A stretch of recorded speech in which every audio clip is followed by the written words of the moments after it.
empty, but they should be on hold.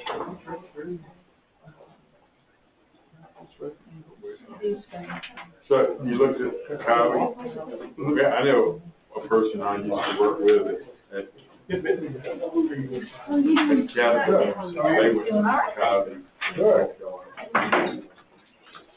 One of the obvious selling points is that 2/3 price agreement. Oh, yeah. It actually had all the features I wanted.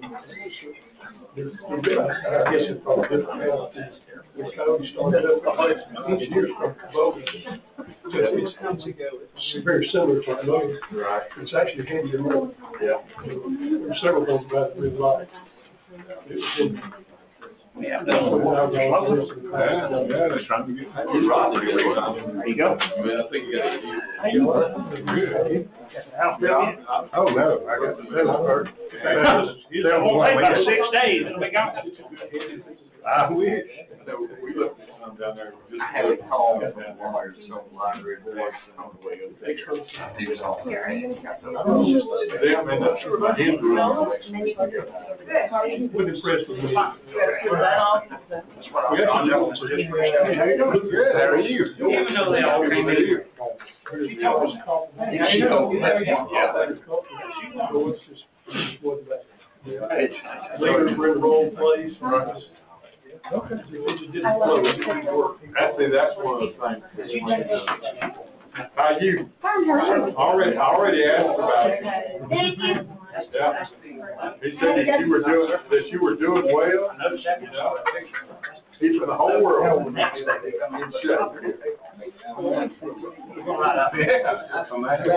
long as almost started there with him. Trying to. Might get covered here later on. That thing was so I tell you that. what we were saying was. What we're trying to do, ladies, is gonna hurt bad. It wasn't 5 minutes. Wow. Anyway, we'll still take a look at it. Well, you're gonna wait here for a while.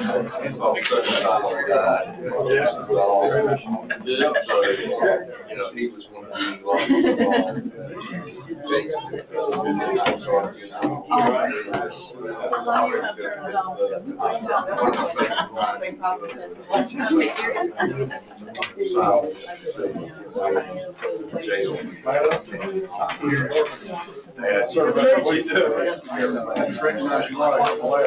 Looking at your name on it, man, he's on here.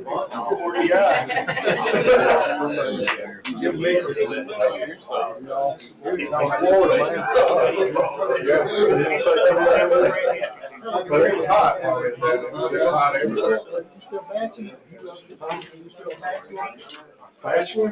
No, still home, but I'm staying locked in the house.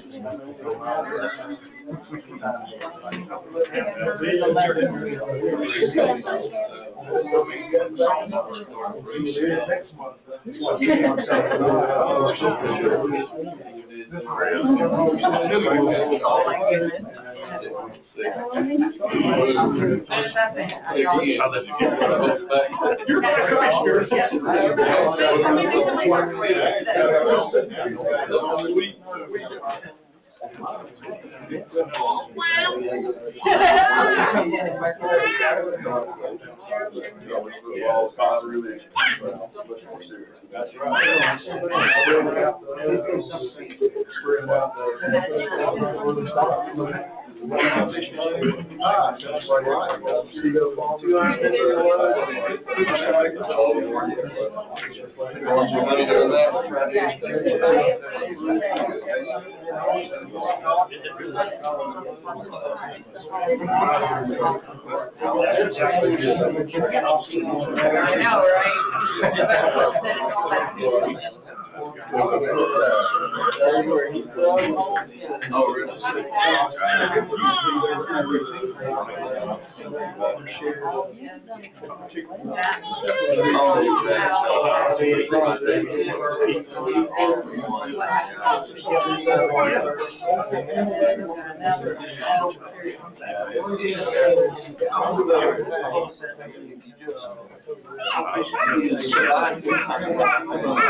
I did. Do you want me to sign you in, Ben? I got you.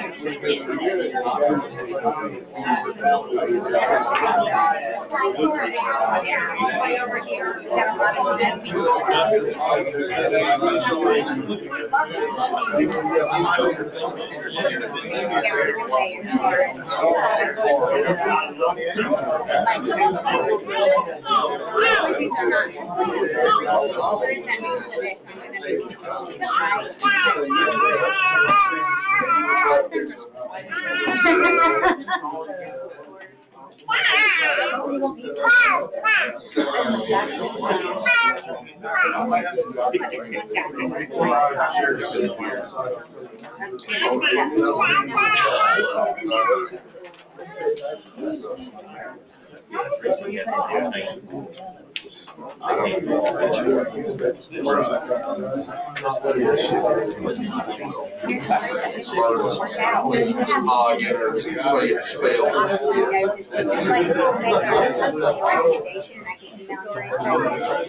like to welcome everybody to the Madison County Board of Commissioners meeting, September 11th, 2023, 6 p.m.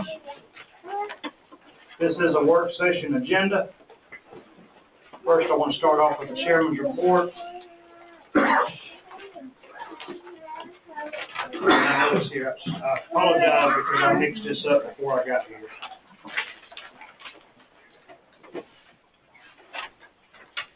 '23 Fall Tire Amnesty event will take place October 4th through the November 4th, 8 a.m. to 4:30 p.m., Wednesday, Thursday, Fridays only. Please take advantage of this opportunity to rid your property of old, unwanted mosquito breeding tires. This event is funded by the state of Georgia grant through Keep Madison County Beautiful. Please take advantage of that. It's an opportunity to get rid of your tires around your house, but it's definitely needed. Asphalt Paving Systems has begun road improvement projects, so please be aware when traveling. I think they're going to start on Moose Grove Road and maybe in East Commerce starting tomorrow. Be aware, we've got a lot of road projects going on. Advantage will be holding a mental health awareness walk Sunday, October 22nd at the Madison County Track and Field at 3 p.m. The second set of box culverts on Lim Edwards Road has been installed, and all the cross drains are finished on Lim Edwards Road. It's still currently closed to through traffic. EMS, fire, safety can still access it. Pedestrians can still access it. We're trying to cut down the through traffic from Clark County to Madison County. The Chamber of Commerce is hosting a Scarecrow in the Cities contest and the scavenger hunt on October 6th through the 25th. Deadlines to register is September 22nd. Please contact the Chamber of Commerce for more information. This is late breaking coming out of the Madison County Probate Court. The Madison County Probate Court was recognized for clearance rate excellence for the State of Georgia Judicial Council. The Clearance Rate Excellence Award recognizes the top 10% of all classes of courts that demonstrates exceptional performance in maintaining clearance rates as a key indicator of the court's ability to effectively manage its caseload. Madison County Probate Court met or exceeded 100% or better clearance rates over the past year. This achievement reflects the court's dedication to efficiency, commitment to ensuring a timely resolution in the case of serving our public. This is Judge Cody Cross. Great job. It was a huge award to win that from the state. Not true of all the counties around us, either. So we are so fortunate.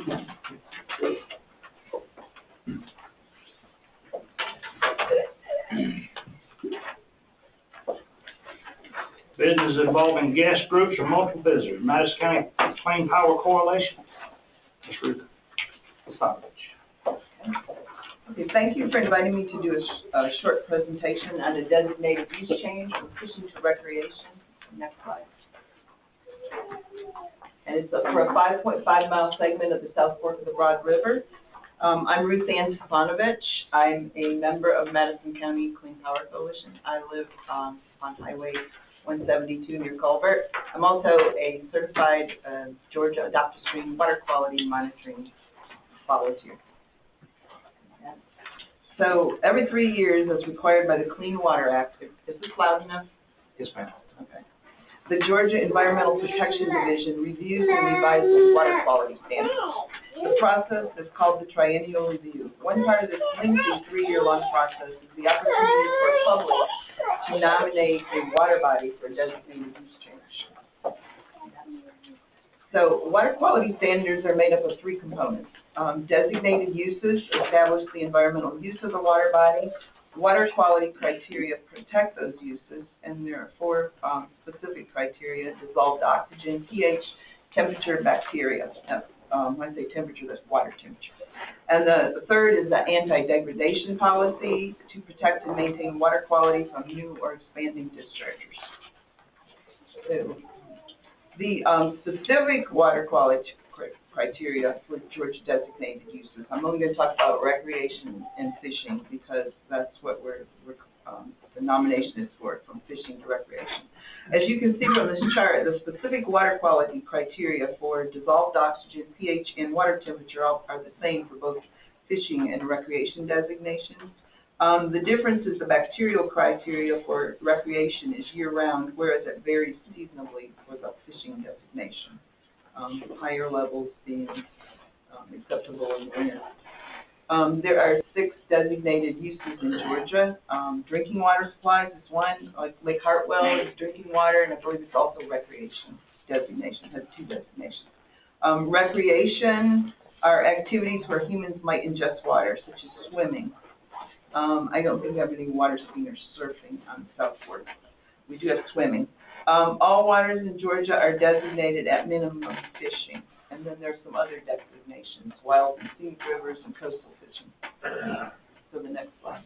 So 14 water bodies across the state were approved for a designated use change during the previous review period, which is the 2019 period. And of those 14, 2 of those were on the Broad River Water Trail in Madison County. So the top one is Wildcat Bridge Road to Skull Shoal Creek, and that is where the Broad River Outpost and the Sandbar have their kayaking businesses. And I know there's lots of people that they're kayaking and swimming, tipping their boats over.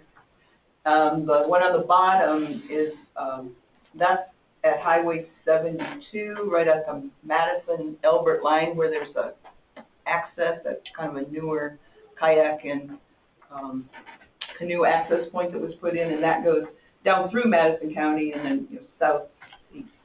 So those are the 2, which I find pretty amazing that 2 of those out of 14 were in Madison County. So there are 3 steps for nominating a water body for a designated use change. So the initial nomination phase, the co-nominators for this segment were Madison County Clean Power Coalition and Savannah Riverkeeper, and we submitted the nomination in September of 2022. The next slide just shows the segment that we've nominated. So the red star on the left is the beginning of the segment is the upstream boundary of Watson Mill Bridge State Park, and then the downstream boundary is, on the right star, is the Lexington-Carlton Road Bridge, so it's 5.5 miles. The little blue markers are some scenic shoals along the way, Watson, Witcher, Cunningham Shoals. To the next slide. So we're currently in the evaluation phase, which is the second step of the nominating process. And the EPD is going to evaluate all the nominations that come in. I have no idea how many there are. There may be many. And they will evaluate those all. And then at this stage, we're letters of support from the community are very important consideration to the EPD. So we're asking for support from county and city governments, all those organizations you see listed, and property owners along that riverside. So the last stage of the process, which probably will go into 2024, is the stakeholder engagement phase, where EPD will notify stakeholders the nominations that they're moving forward on. And they'll notify the stakeholders of the proposed changes and solicit feedback. So I mentioned before, I'm a certified water quality monitoring volunteer. We have a team called MOST, the Madison Overflow Stream Team, and we have been monitoring the water quality at Watson Mill Bridge State Park for 2 years, and we have 2 years of data. And it looks really good, and it actually already shows that it may support that designated use recreation. The nominators may submit water quality data to the EPD for consideration. So we're intending to send ours in. Okay, next slide. Let me interpret these for you because they're kind of hard to see. The top left-hand slide shows water temperatures that we have collected over 2 years. Now, we report in centigrade, but I'll convert that to Fahrenheit because the water quality standards for the state say that temperature should be less than or equal to 90 degrees Fahrenheit. Our highest temperature, which was in the summer, of course, was 82.2. So we're within that limit. pH, our range has been 6 to 7.5. Georgia water quality criteria is 6 to 8.5. The top graph is our E. coli count, and the water quality criteria for that is less than or equal to 126 colony forming units per 100 mLs, and we have an average of 118, so we're under that. And on the bottom right hand is the dissolved oxygen, which should be greater than or equal to 5 milligrams per decibel per liter, and ours is the average of 6.72. So as I said, we've got some really good data there that shows we're already meeting that criteria. Why change the designated use to recreation? Well, the current use of this water body more closely matches recreation. So at Watson Mill Bridge State Park, there are 150 to 200,000 visitors annually. And people of all ages use the river for swimming, kayaking, sliding on the rocks, and fishing. They may ingest water, which is, the definition of recreation. Recreational uses, activities such as swimming, where you might ingest water. And then the next slide just shows some different people, families at Watson Mill State Park. The next slide. Also, we have Bigfoot Kayaking. They're a small kayaking excursion company. They're actually on the Oak Fork side of the river. And they have excursions below Watson Mill, and their paddlers often stop and swim along the way, tip their boats over. They may ingest water. Of course, we have local people, property owners, and other people who access the river at the end point at that Lexington-Carlton Road right-of-way. It's not an improved access point, but people do access the river there. And that's a picture of Witcher Shoals with the kayakers there. On that slide, those are some of the shoals I mentioned where people are getting out and swimming. Next slide. So another reason, the South Fork of the Broad River is an outstanding natural resource of ecological, economical, and recreational importance to our county and surrounding communities. And the recreation designation will offer higher water quality standards and greater protection. On the saying, let's work together to preserve and protect the South Fork of the Broad River and Watson Mill Bridge State Park for future generations. And that's me in a red bathing suit on the right in 1986. So that's 37 years ago with my family. We were a bit younger then. And so I'm here to ask for a letter of support for this designated use change. And I want to thank you for letting me come here, and thank you for considering this request. So, next slide. Do you have any questions? I'll attempt to answer them. I tried to be fast in 5 minutes. Yeah, great. You did great. It was a good presentation, too. Thank you. Just one question, y'all are only asking to go as far as Andrews Mill down there. Pardon me? You're only asking to go as far as Andrews Mill into Lexington, Carlton, you know, another basically 3/4 of a mile down the river, you past Dove Creek, and you run the Broad River there. I think it's further than that, mileage-wise. I have to look. It is, maybe know more about it than I do. I'm just curious why you wouldn't. Okay, the reason you have to document there's recreational use, like people are swimming, and I know they're swimming at Watson Mill, and we have photographic evidence of that. We also know that the kayakers, that's the small outfitters, they take out at that bridge. They don't go through the shoals you're talking about because I think they're dangerous, so they don't take their kayakers through those. So I didn't know personally if we could document that that's being used for swimming and kayaking, whereas the other part of the river was well documented. So the designated use change is basically, you know, the designated use is to acknowledge the current use of the water body. So the same as recreation, not fishing. Of course, if it's recreation, that doesn't mean you can't fish there. You can still fish. It's just a higher water quality standard. Have you spoke with Overboard? Yes. In fact, Because I think one side of that. their meeting is the same night, the meeting tonight. I spoke with Tracy Norman. First I started out with Mr. Kirk because he represents that area. Well, and at the same time with Tracy Norman because that's his area on the Oak Cliff side. So he was very receptive to it, and he already mentioned it at their last meeting, and they have a letter, a draft letter that I hope they're going to vote on it tonight. So I couldn't be in two places at once, so I came here, and I sent Draco over there. The reason I'd ask is, so by designating this recreation, so what does this do for the people that fish? No fishing because it's. No, you can fish. It doesn't. It's just a higher water quality standard, and so these are goal standards that you would work to strive for to attain. But it doesn't mean you can't fish there. That's probably better to fish. So I mean, some of those criteria, I guess, would be for discharges into the stream, like if there was in the permits, like NPDES permits, like they can't release hot water that's over 90 degrees. So that's what, that's one of the criteria. Plus that's dangerous to fish and people.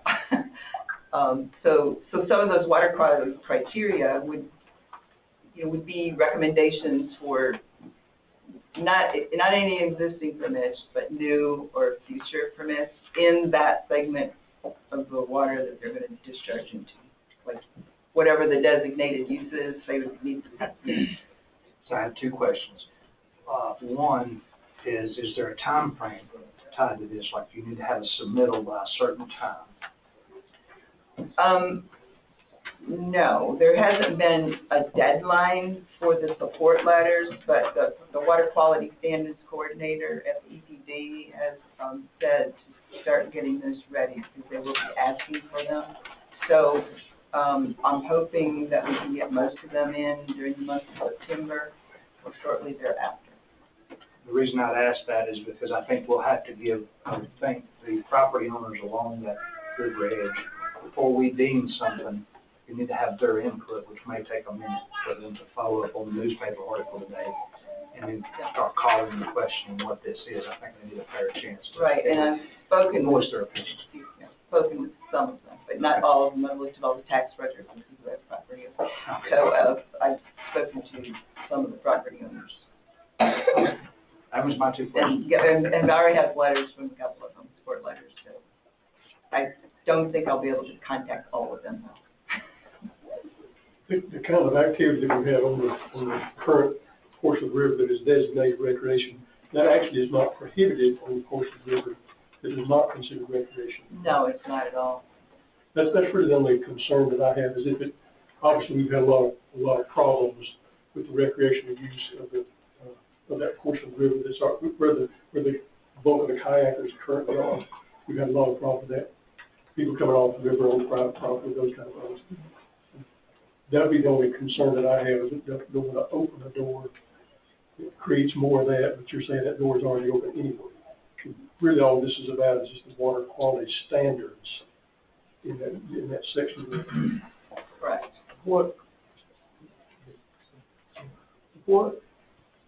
And just so I understand it, I have no objection to this, but I don't understand everything that may be related to it. GRP was issued some type of water discharge permit, and I assume that being they're the only industrial facility that discharges water, that they would be the one that would have the greatest impact on water quality down through there in regards to temperature, BOD count, the whole 9 yards. Now, they've been issued that permit, but if I understood you correctly, this wouldn't, changing the designation from fishing to recreation would not have an impact on, or a potential impact on GRPs. No, I don't think it would in any way, and that's not what it's about, you know. I just want to make sure that we're not. not, we're not getting caught in the crossfire between the state agency and concerned citizens by endorsing something that is in direct conflict with what the state's already said they can do. No, it doesn't affect any existing permits.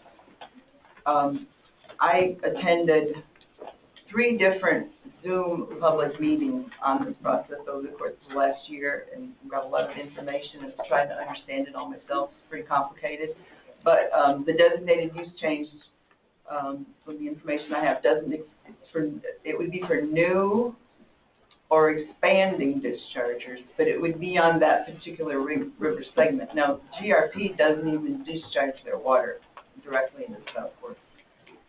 They discharge it into an unnamed tributary of the Beaver Dam Creek, which eventually does connect to the South Fork, but it goes quite a ways. And so by the time it gets to Watson Mill, hopefully it's not affecting any of those criteria that are part of the water quality standards. Now, I know in their permit they have all kinds of other things that might be in their water that they're regulating. You know, like they've got cyanide and Heavy metal. things like that. It's in small quantities, but what I do know is they chlorinate their water, and they have to dechlorinate it before they put water back. And so they're not discharging directly into the segment. The Comer wastewater treatment plant is about 5 miles upstream. They are not either. They discharge into a tributary of the South Fork. Eventually goes through there. I talked to the mayor. He thought this was a good idea. I'm expecting he's going to provide a letter of support.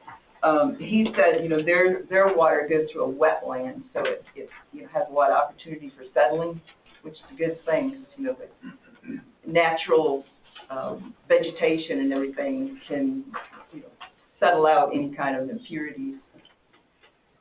So they're going to go through that, and the only other discharger would be at Columbia Farms. And they just discharge some wastewater, but I don't verify me. I'm not sure what their wastewater is, but they haven't those are the permitted dischargers that I know of, but none of those are right directly into Southport.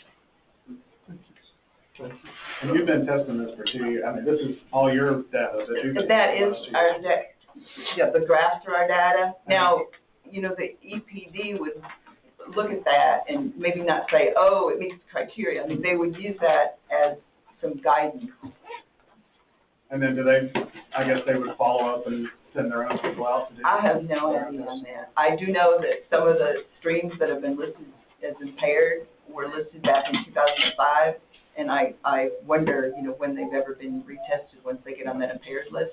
I know there's a process for people to nominate water bodies to be taken off that list, but I do know that the EPD, you know, they have thousands of streams and water bodies in the whole state, and I don't think they're able to go out and test them all, and I wish that they were.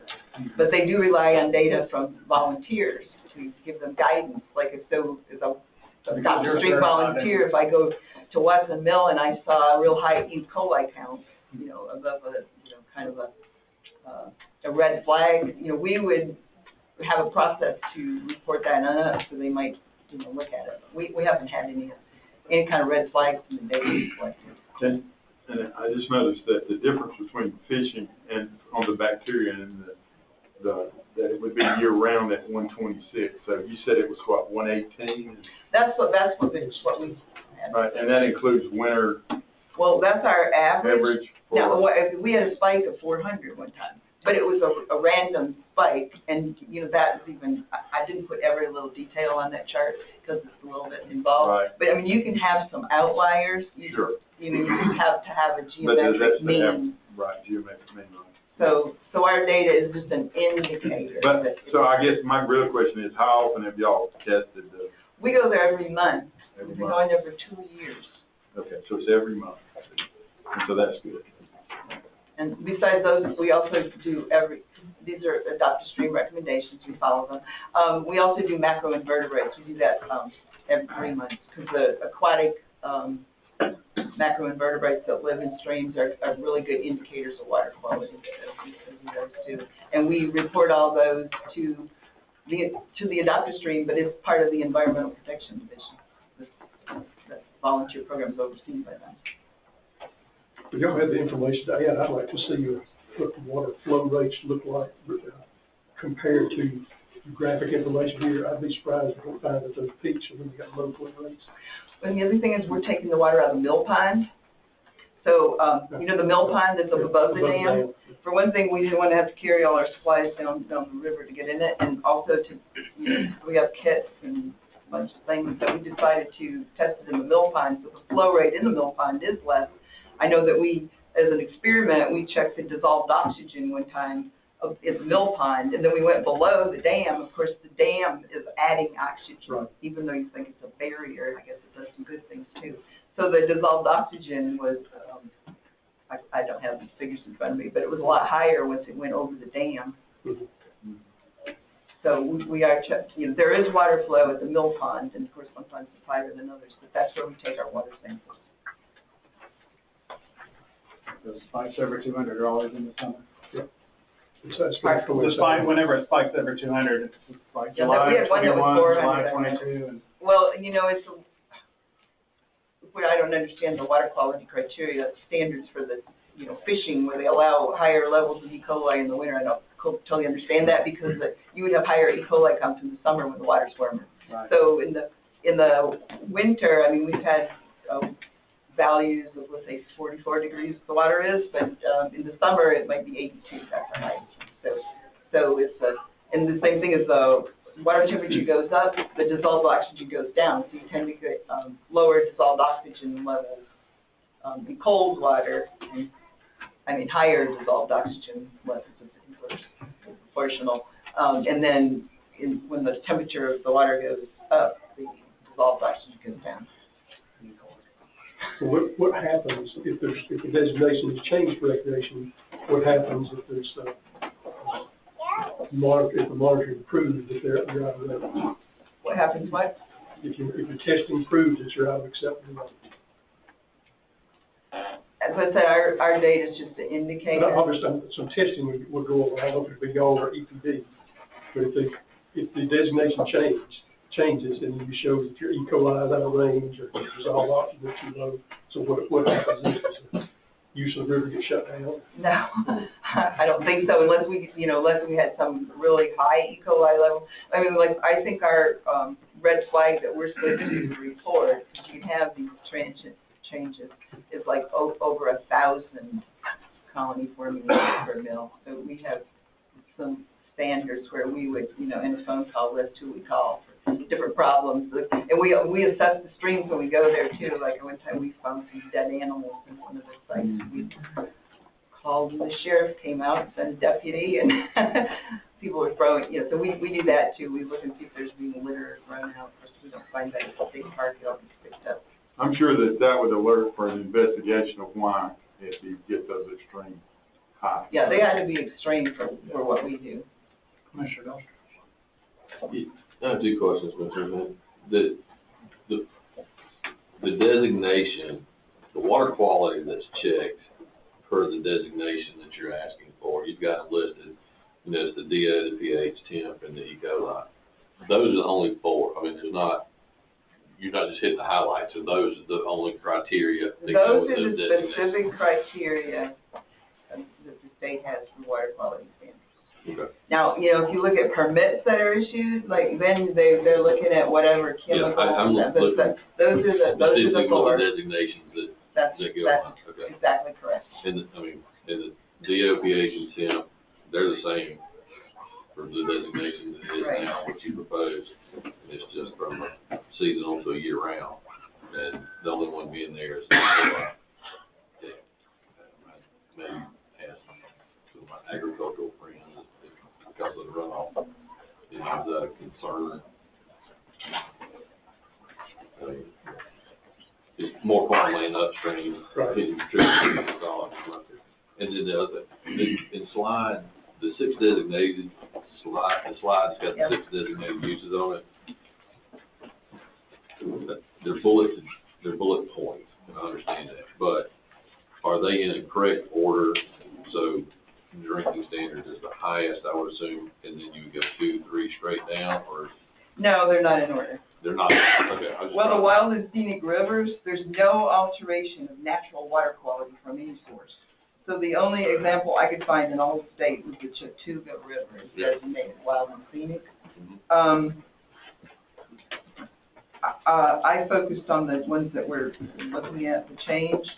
So the drinking water supply, that is not really that much different than recreation. Of course, if they're taking out drinking water, they're going to be purified. So it has a similar water quality criteria. Oh, it's just the way it was presented. Yeah, the recreation though, I guess it's where people are actually in the water swimming. They're swimming in water that's not going to be purified, and there's a chance of ingesting water. So it's just, they're just. No, they're not just in the order that they're listed. For That's the chart I got. Ms. Tonovich, we'll put this back on the 25th agenda for a vote. Just a nice discussion, hear the presentation. Thank you very much for a great presentation. Thank you very much for your time and your consideration. Thank you, sir. Mental health proclamation has been rescheduled for also the September 25th meeting. So we will move on to planning and zoning actions. Mr. Noel Scott. Good afternoon. Good afternoon, sir.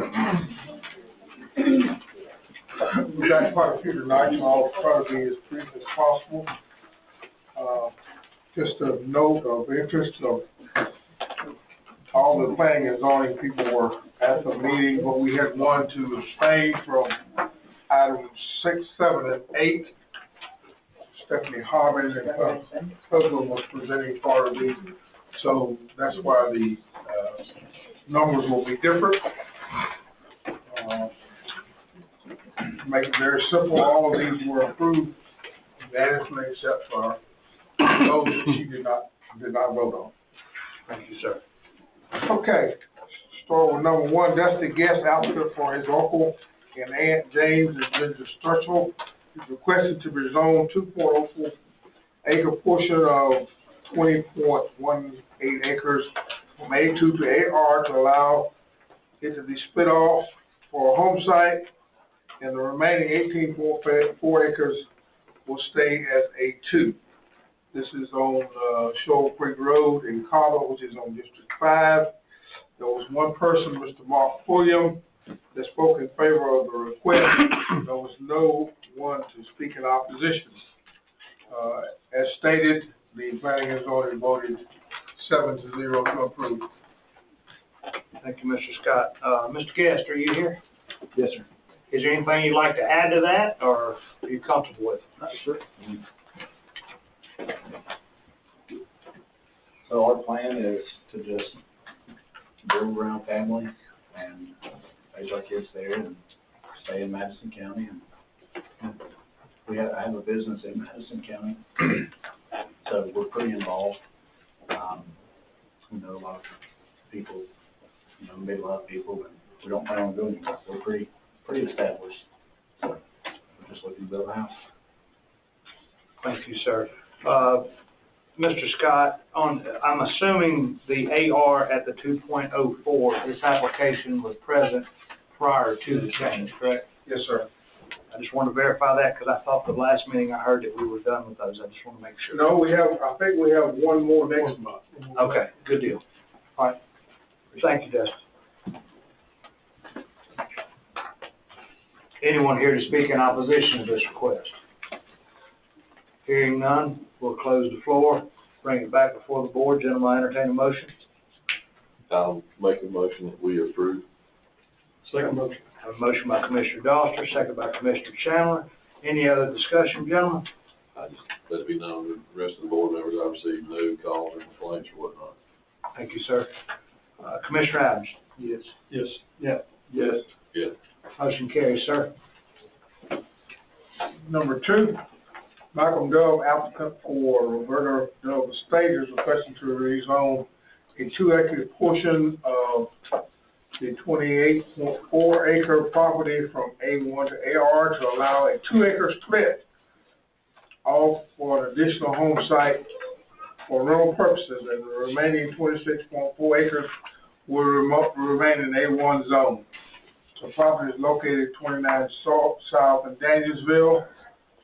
No one came forward to speak in favor, or no one came forward to speak in opposition.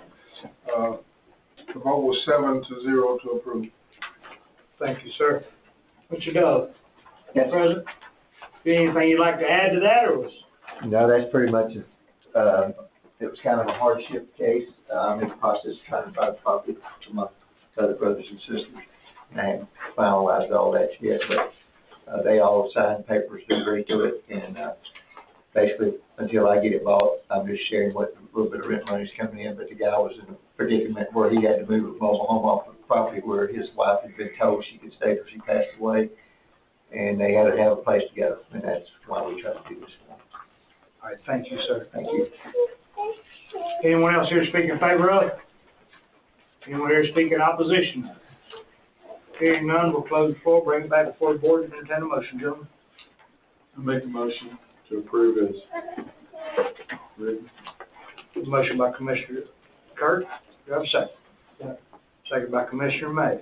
Any discussion, gentlemen? Hearing none, Mr. Chandler? Yes. Yes.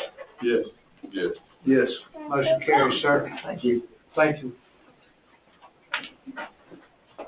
Number 3, Linda K. Holloman, applicant for the Nelms Family Farm LLC, is requesting to rezone a 4-acre portion of the 139.93 acre property from A2 to AR and allow a 4-acre split off to be sold, and the remaining 135.93 acres will stay as A2 zone. The property is located on Private Howell Road in Hull in District 1. Ms. Sarah Upton spoke in favor of the request. There was no one in opposition. The planning and zoning voted 7-0 to approve. Thank you, sir. Ms. Linda K. Holloman.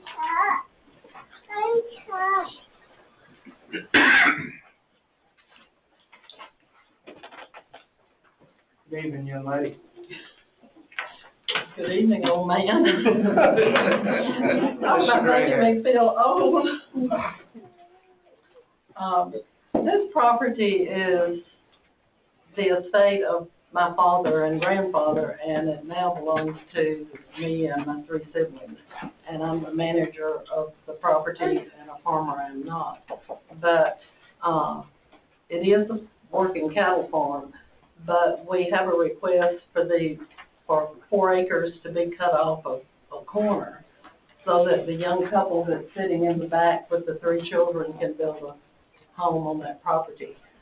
They lived here in the county before, moved away. Fortunately for us, they came back and need a place to build a house. So I'm requesting that we cut off those 4 acres. And that's the Upton family. There is about that. Thank you, young lady. Anyone else here to speak in favor of? Anyone here to speak in opposition? Hearing none, we'll close the floor, bring it back before the board. Gentlemen, I entertain a motion. I'd like the motion to approve this matter. Second motion. Motion by Commissioner Adams, second by Commissioner Kirk. Any discussion, gentlemen? Hearing none, Commissioner May? Yes. Yes. Yes. Yes. Yes. What are you building permits, young lady? You see all excited right there. Thank you. All right.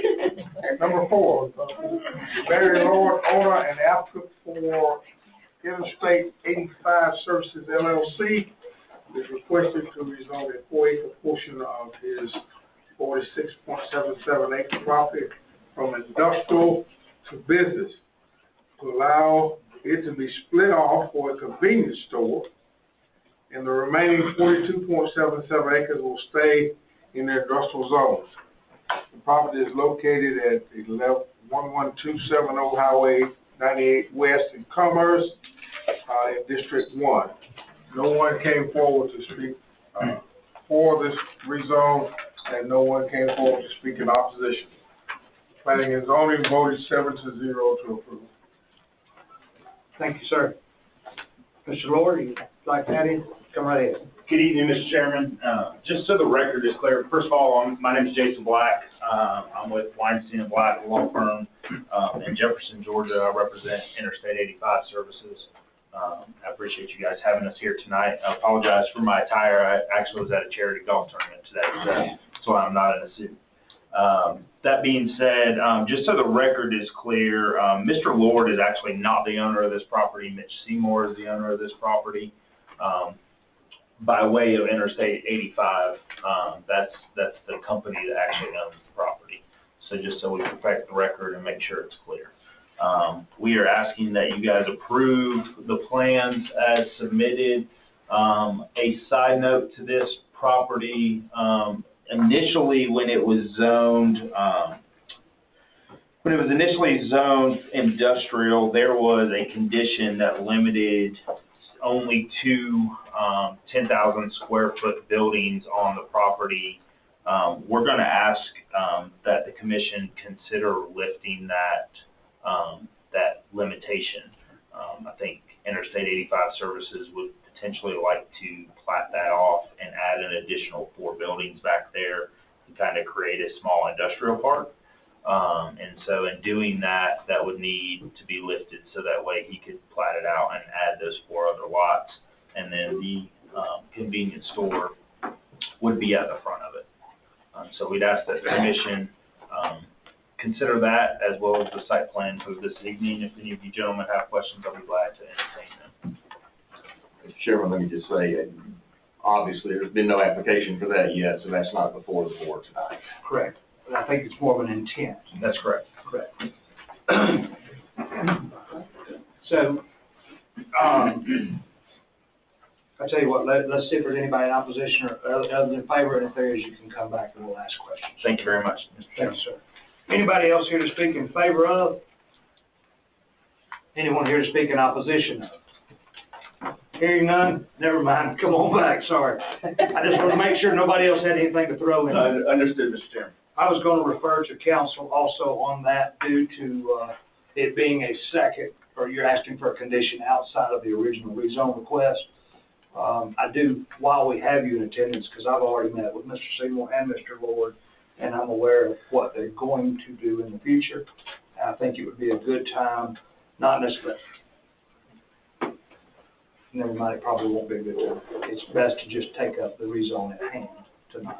And we'll submit the necessary documentation, I guess more so we'll allow the commission to know that what our intent is moving forward with those properties. I think there were some concerns, at the zoning hearing that maybe it was gonna be storage units or something to that effect.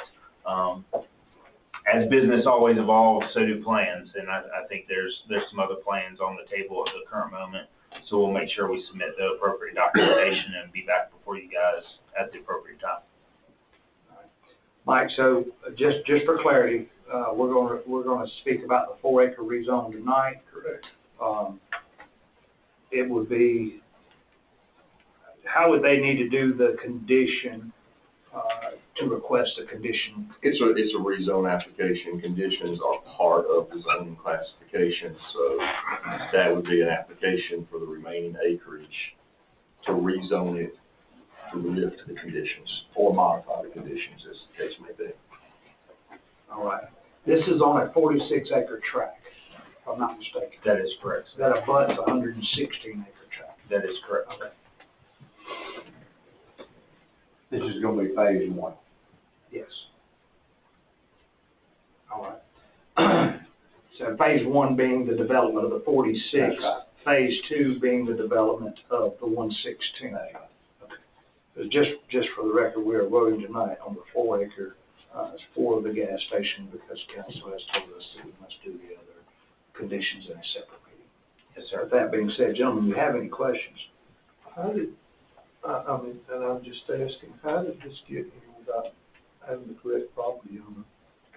I think it may be mislabeled, because the reason I remember is Mr. Barry Lord presented it on behalf of IAI. I presented it at the zoning and I corrected the record then. It just looks like it didn't get documented for tonight's calendar. Correct.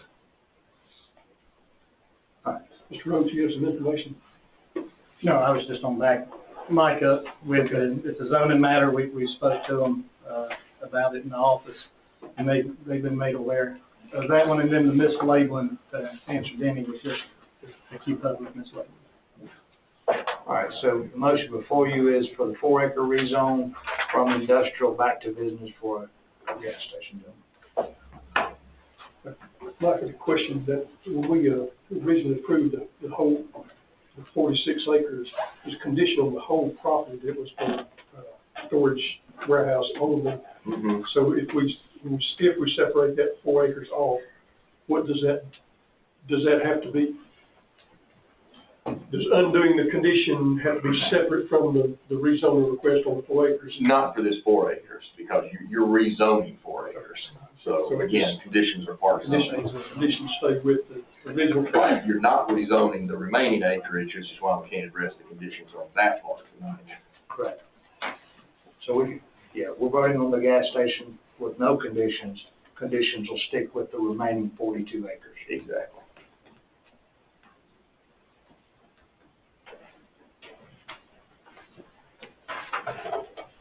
No one in favor, no one in opposition, for closed, bring it back before the board, entertain a motion, gentlemen. Make a motion, just be approved, no.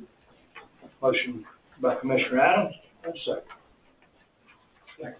Second by Commissioner May. Any other discussion, gentlemen?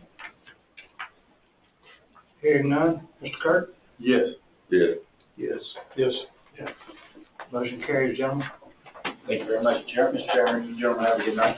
Thank you, Tim.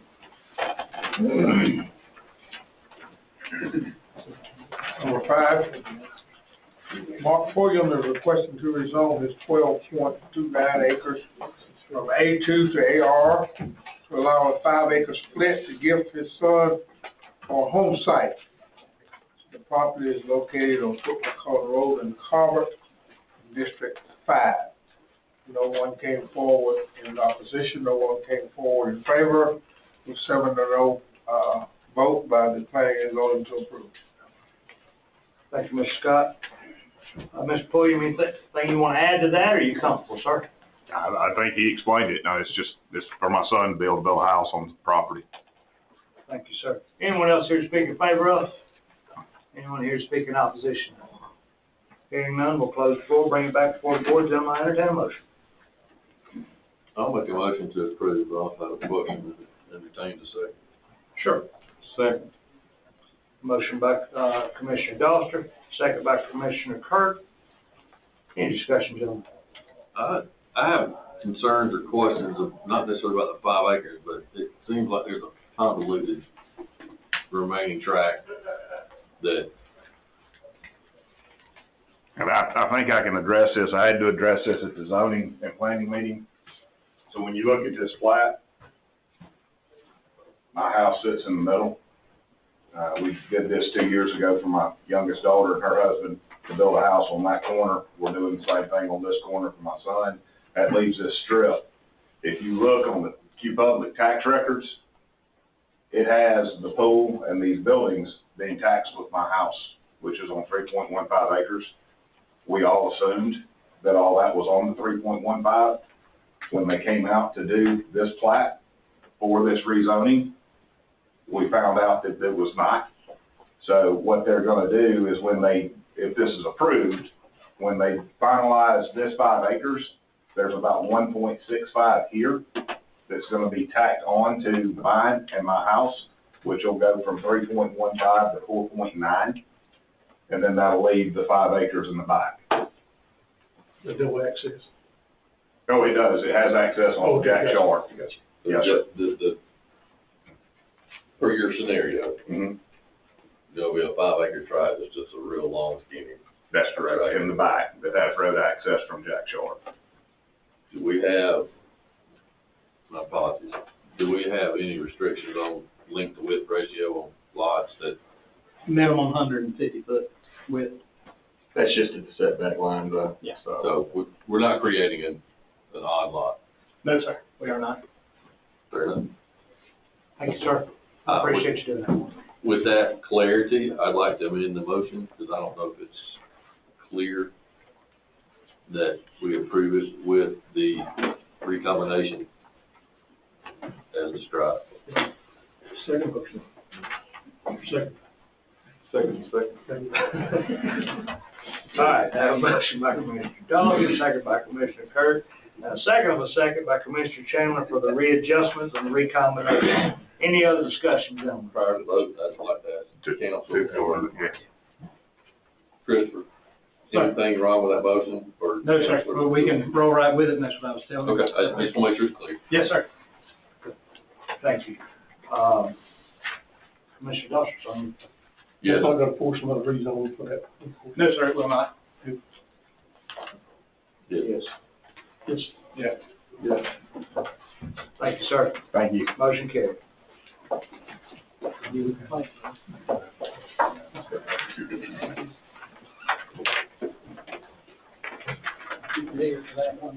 Okay, number 6. Need a Harbin applicant for Alice Bullock is requested to rezone for 23.112 acre from A1 to A2 for a land swap to allow 4 or 5 acres to be split from her tract, combined with an adjoining property, and to absorb 3.081 acres in her tract for the same adjoining parcel. Property is located on 2750 Spratman Mill Road in the Fall in District 3. No one came forward in opposition. No one came forward in favor. This one is a little bit confusing. If you have any questions, Mr. Harvard probably can explain it a whole lot better than I can. But the planning and zoning voted 7-0 to approve. And Mr. Chairman, before we start the public hearing, the planning commission did this as 3 separate public hearings because these are all adjacent lots. I did some research into that. There's actually no legal requirement I could find that they can be adjacent to combine them. I think it's the applicant's prerogative, if he would like us to hear these as in one public hearing. I would like for us to do. Yes, I think that's the next one, we have the two property owners. Oh, okay, so this one's not related to the next No, two. sir. Okay, so we can do the next two. Thank you, yes, sir, thank you. I have the most oddest zoning of the night. My name is Gary Hartman. How are you doing? I'm sorry. So what we have, going on with this piece of property is we have a bunch of remnant parcels of, Spratman Mill subdivision that Mr. Bullock actually developed through the years. And in an effort to preserve, these parcels, he has decided to sell some of this property to his nephew, which owns a home off Spratman Mill Drive there. All the property around it is zoned A2 currently. Miss Bullock is, the property that's in question is in her name currently. It is zoned A1, it's not zoned A2. So for us to be able to clean up all these remnant parcels, we have to rezone Miss Bullock's parcel. If I can help with any questions. I think you've done a good enough job right there, sir. Makes sense, right? Gary, just for clarity, Yep. it's, we're really just kind of swapping the property lines to clean up. Yeah, so basically the 3.08 acre parcel belongs to Mr. Bullock. The parcel that we're zoning belongs to Miss Bullock, and they're in their names independently. I think to clean up things, they're combining those parcels. So our parcel will end up, even though she's selling off some of it, it'll still end up with 23 acres versus 24 acres, what it originally was. Yes, sir. Anyone else here to speak in favor of? Anyone here to speak in opposition? Hearing none, we'll close the floor, bring it back before the board. Gentlemen, I'll entertain a motion. I'll make a motion to approve it. As presented. So, I have a Commissioner May, second by Commissioner Doster, as presented. Gentlemen, any discussion? Hearing none, Commissioner Adams? Yes. Yes. Yes. Yes. yeah. Thank you, gentlemen. Okay, with clarification from the attorney that these other two can be taken as one. Number 7, Gary Harvard, an applicant for Ada McCarty, is requesting to rezone his 18.695 acres from A1 to A2 to allow a 4.7 acre portion to be split off and absorbed in his mother's adjoining property, leaving a balance of 13.898 acres. Property is located on McCarty Dodd Road in Cobbett, District 5. Number 8, and Mr. Harvard is also the applicant for Shirley McCarty, is requested to rezone her 6.93 acres from A1 to A2 to allow a 4.797 acres for her son's adjoining property to be absorbed in her tract for a total of 11.727 acres. The property is located on McCarty Dodd Road in Cobbett. There was no one in opposition or no one in favor of this rezone request. And I want to ask Mr. Harvard to come back and explain those two to you. Thank you, sir. All right, so this one, gentlemen, is basically two non-conforming parcels due to the new ordinances. If you look on the site plan that we provided, tract 1, the major portion of that is owned by Miss Shirley McCarty currently. Her son is purchasing a portion of that, and then giving a portion of his property to it to be a buildable lot. Their home at tract 2 is for sale right now. They're trying to downsize, and I guess in relief of that, to take the property off their mother's hands and combine 4 acres with it to make an 11-acre parcel, basically. I got confusing ones, guys. Huh? I have confusing ones. They're just not easy. I'm just glad you're here to explain this, sir. No problem. Well, thank you. Yes. All right, any other questions? Thank you. Anyone here to speak in favor of? Anyone here to speak in opposition of?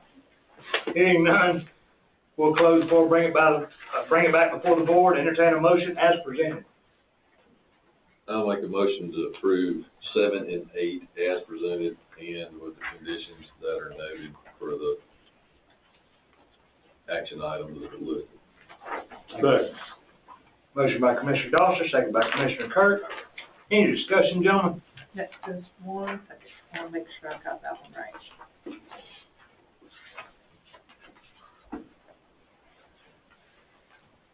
Okay, so it's where you talk about absorbing adjoining property lifestyle conditions, yes. Yeah, well, and the main one, yeah, I think, yeah, you mean conditions being the splits and recombinations as described. Correct. All right. Hearing no discussion, gentlemen, will entertain, oh, I'm sorry. Mr. Chairman? Yes. Yes. Yes. Yes. Motion carries. World's largest Georgia Board of Ed. Good job. Thank you. All right, number 9, last one of the evening, Adam Nash, applicant for David Cole, Gene Cole Estate, is requested to rezone a 5-acre portion of a 69.85 acre property from A1 to AR to allow the 5 acres to be split off to be sold, with the remaining 64.85 acres staying in the A1 zone. The property is located on Madison Church Road in Danielsville in District 2. No one came forward in favor or in opposition to this rezone request. The planning and zoning voted 7-0 to approve. Thank you, sir. Anyone here speak in favor of? Or is Mr. Adam Nash here? I'm sorry, table. Good evening. Anything you want to add to that, my friend? I pretty much got it. It's an old property. I mean, it's an old house that I'm purchasing from the Coyle Estate to renovate. All right. Anyone else here to speak in favor of? Anyone here speak in opposition? We're good, Mr. Adam? We'll close the board, bring it, close the floor, bring it back before the board, gentlemen, I entertain a motion. If this rezone request be approved as presented. Second. Motion by Commissioner Chandler, second by Commissioner Kirk. Any discussion, gentlemen? Hearing none, Commissioner May. Yeah. Yeah. Yes. Yes. Motion carries, sir. Is this, Christopher, by the way, I think that's the last one. That's the last one. Yes. Is this the parent parcel of the other one that's coming? Or Yes, sir. kind of coming? This will be the first split off of the parent parcel that's coming. Okay.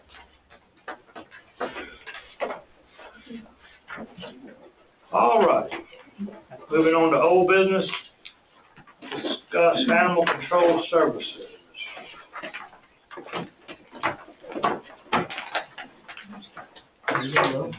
Good job, Mr. Scott.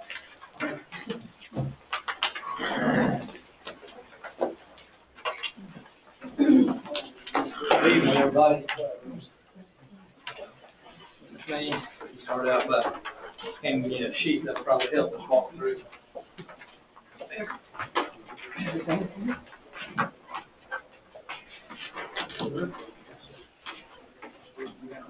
Yes.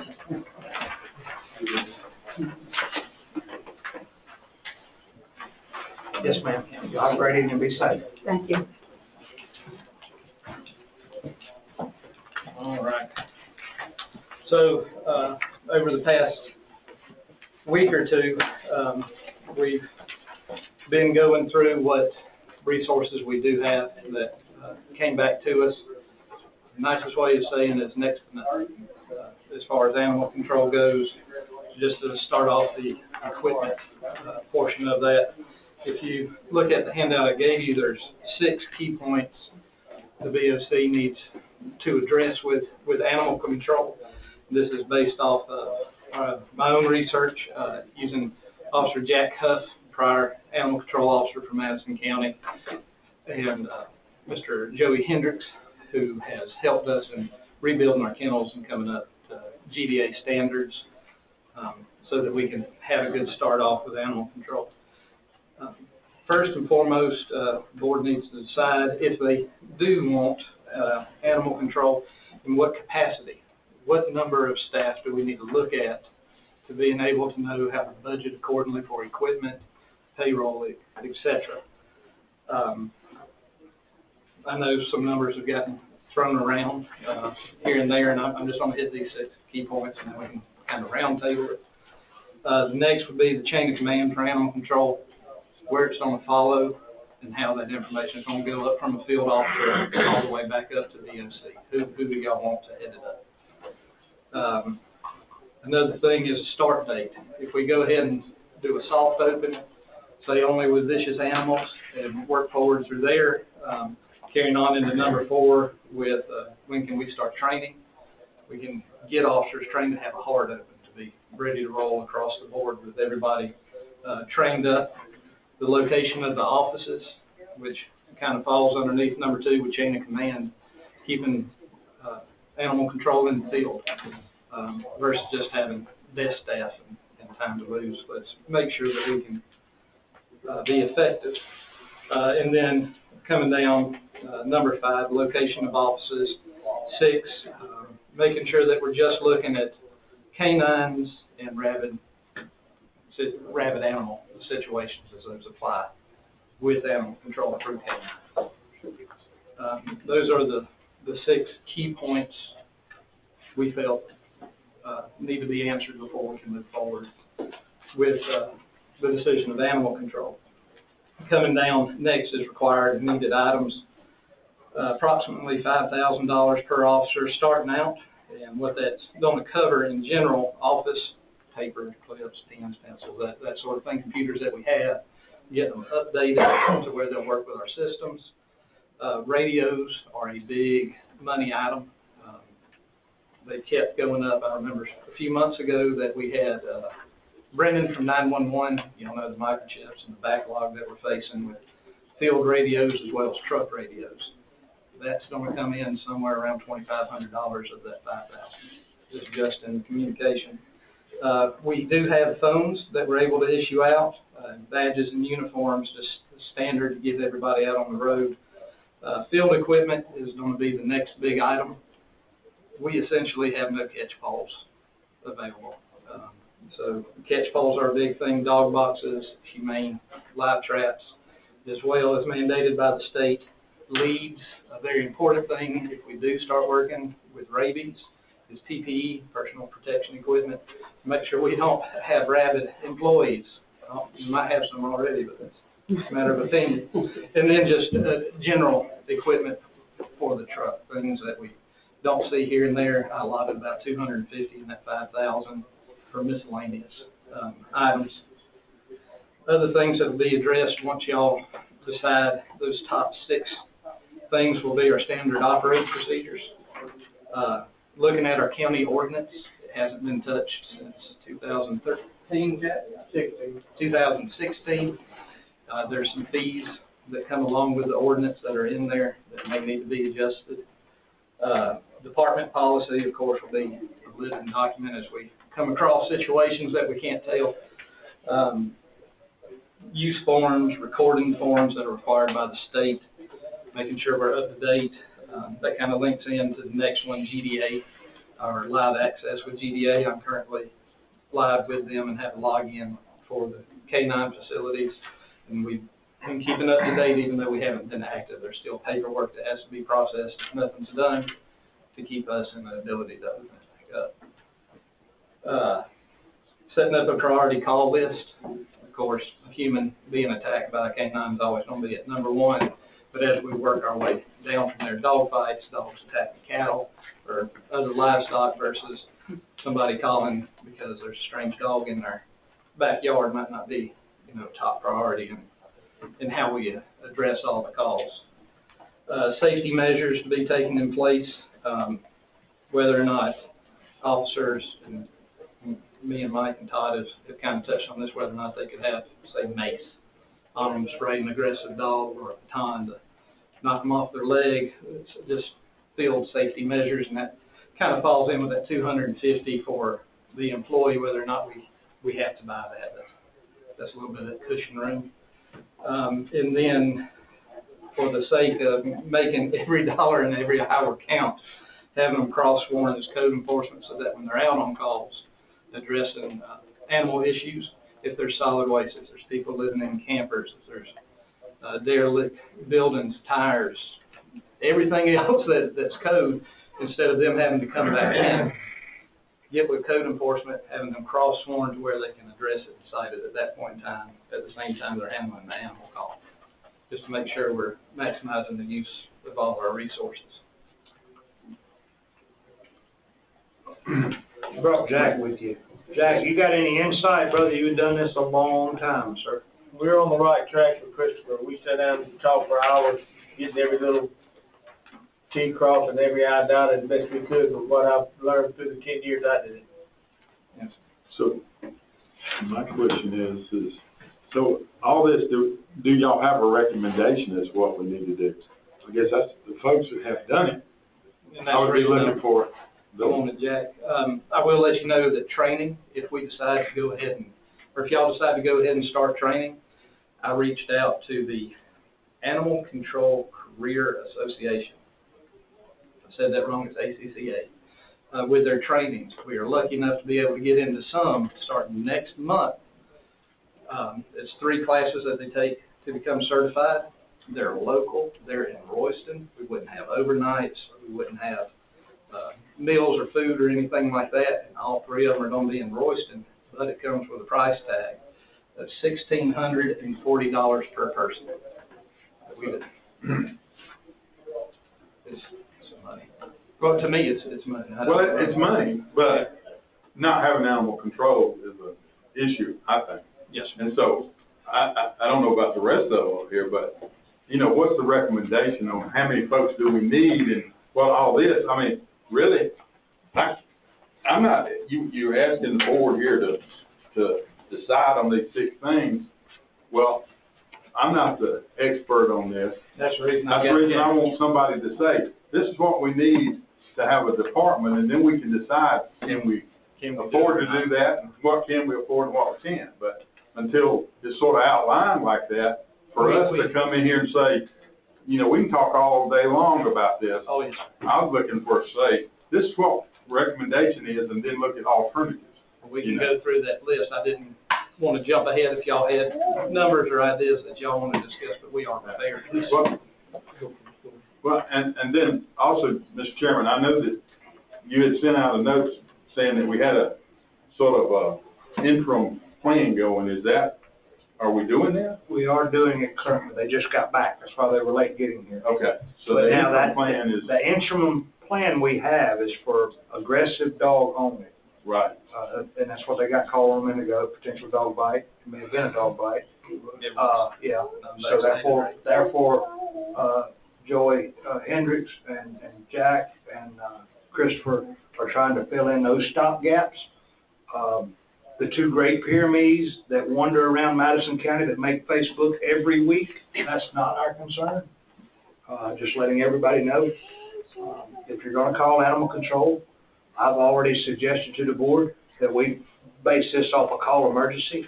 If a strange dog's standing in your yard at night at 8 o'clock, call me in the morning, and if it's still standing there, then call animal control. So right now, it's an emergency status only. Aggressive dog is emergency status. And that's the one thing we have to do by state law. That's right. And we are covering that with stopgaps. Yeah. We do have a budget, prepared. Now, will it get us where we need to be? We did not know we was gonna not have as much stuff left over as Well, we thought. that was my other But some of question. those just reasonable replacements. Okay. So if We can go into. So you did yeah, but I mean, so we didn't get a whole lot when the sheriff's department. No, From.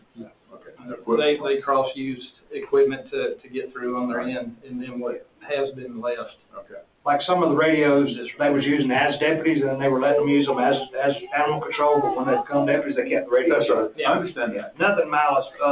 We do have a pretty good plan, and the reason Christopher gave this, and I'd ask him to do this because I wanted you to take it home and just think about it for your sake, what you would like to see this department become. Because we have the next 4 months, 5 months to prepare. We got a stopgap that'll get us to 2024, but on January 2024, January 1, we need to know that day how many people we're going to employ, how many vehicles. We can get together the cost for it, but we really want to know what your vision of this is. Again, my vision is not roaming dogs. My vision is protecting the public from roaming dogs. But that's why I think that the professionals as it were, okay? That's the reason I tried to You owe leave me some money edit now. room on that in case y'all needed room to write our recommendations down on there if you were open to it. Yeah. And Sunday morning at 7:30, I had a call from one of our neighbors up at Midway who lost a half a dozen sheep to 2 wild dogs. Yes, sir. We need to have somebody on the road, ready to go, Yes, sir. because if we don't, we're gonna turn Madison County into a Wild West show. Yes, With sir. folks shooting other people's dogs just because they're there. Yes. So my question is, when can you have somebody in a truck to respond to a 911 call about a dangerous animal? I mean, is it a month? Is it 2 weeks? No, today. Today. It's today. we can do the, if I can. Go ahead. Go ahead. Please do. I started it last week with the dangerous animals. I stepped out through a misunderstanding and thought we were already operating. There was a call for a dog attack. And I went to the young lady and we addressed it. Just like today, we had a dog attack. We went and covered it. But as the chairman said, it's a stopgap. Right now, for number of staff, our recommendation is 2.5. Because, Somebody's gotta be on call every other weekend, if there's 2. If there's 1, he's on call every weekend. and then a part-timer that can help with the weekends, the dogs being fed at the kennels, help them with a swing shift if somebody's out on vacation. The other person's on call at another site, just so we have a backup, and also as a training tool. There wouldn't be a full-blown animal control officer, as we've talked about. They'd be in the process of training to come up into that position if needed. So it offers us some cushion with that, but at least 2 animal control officers. And then going into number 2 with the chain of command, if y'all decided to give it to me, I'd use Teresa Patton, my code enforcement clerk, as an animal control clerk. Also to just help receive those calls and to get the information to us that doesn't come from 911, that they do call into our offices as well, just not the non-emergency or 911 itself. Well, and I appreciate you going over that. And my intention in saying that is not for you to go over tonight. But I would, as you said, for us to look at it, I really would like, as sort of the point, we can think about it. Yes, sir. But for y'all to come and have the recommendation and say, this, and this is what we're recommending, and then that's a good start. Are you ready with it? Oh, yes, sir. I just didn't want to step ahead. Well, I mean, I don't know if we want to do it tonight's meeting, but I'm just saying, I want to make sure we. Yes, sir. One thing about, as Mike Pruitt will tell you, the training is imperative.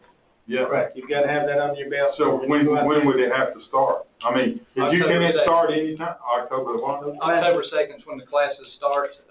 No, sorry. There's 3 of them, and they're all around similar dates. We would start. October 2nd and 5th is the first class. October 2nd and 5th is the first class. It's the basic animal control officer class. And then we would proceed into December with the advanced animal control certification as well.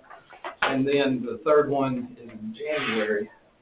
Top of my head, I couldn't get all the information for it that I wanted to, but it would be in January of next year. And that class certifies animal control officers to be able to take care of the kennels. That's part of the Georgia Department of Agriculture requirement. If you catch them, you got to know how to officially take care of them and provide humane care.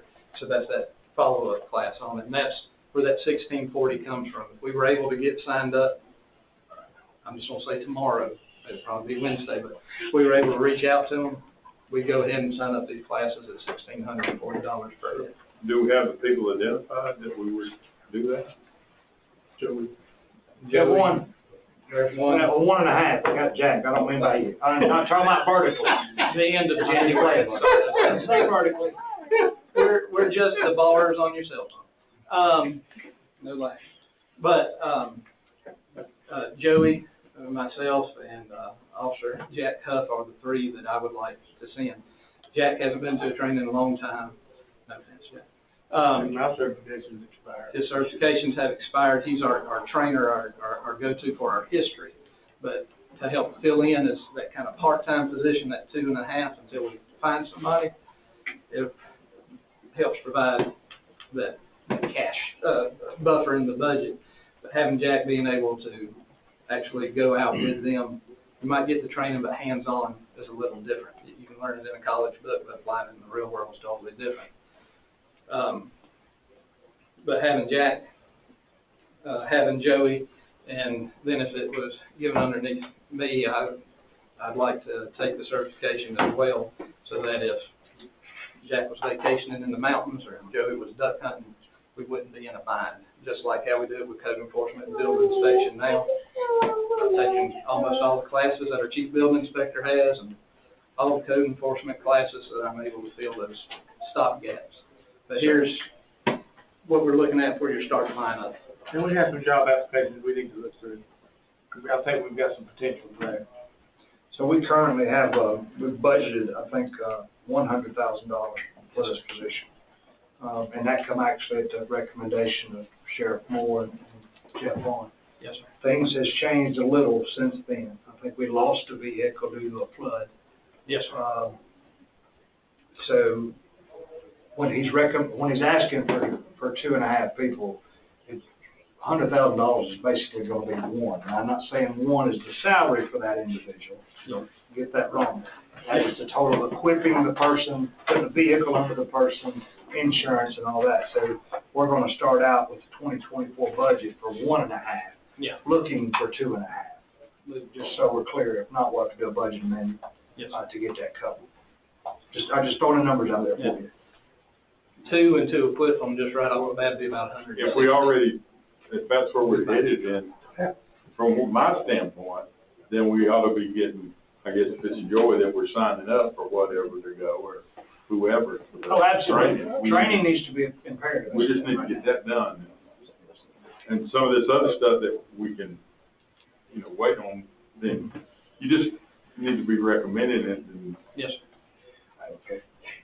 I don't know, I just thought we had it pretty well stopgap, and that the next thing was gonna be a recommendation coming to us. Correct.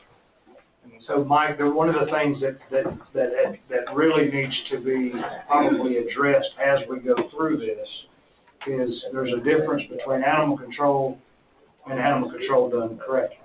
The difference is, $100,000, $150,000, maybe even $200,000 to $400,000 to the climate control building that they're going to require today. That you can't be below 40 degrees, so it's got to be enclosed, can't be above 85 degrees. We have to take all those factors into play. So we can start with this, and I have no problem with it. I'm behind it. I'm behind you getting training. We all know this already.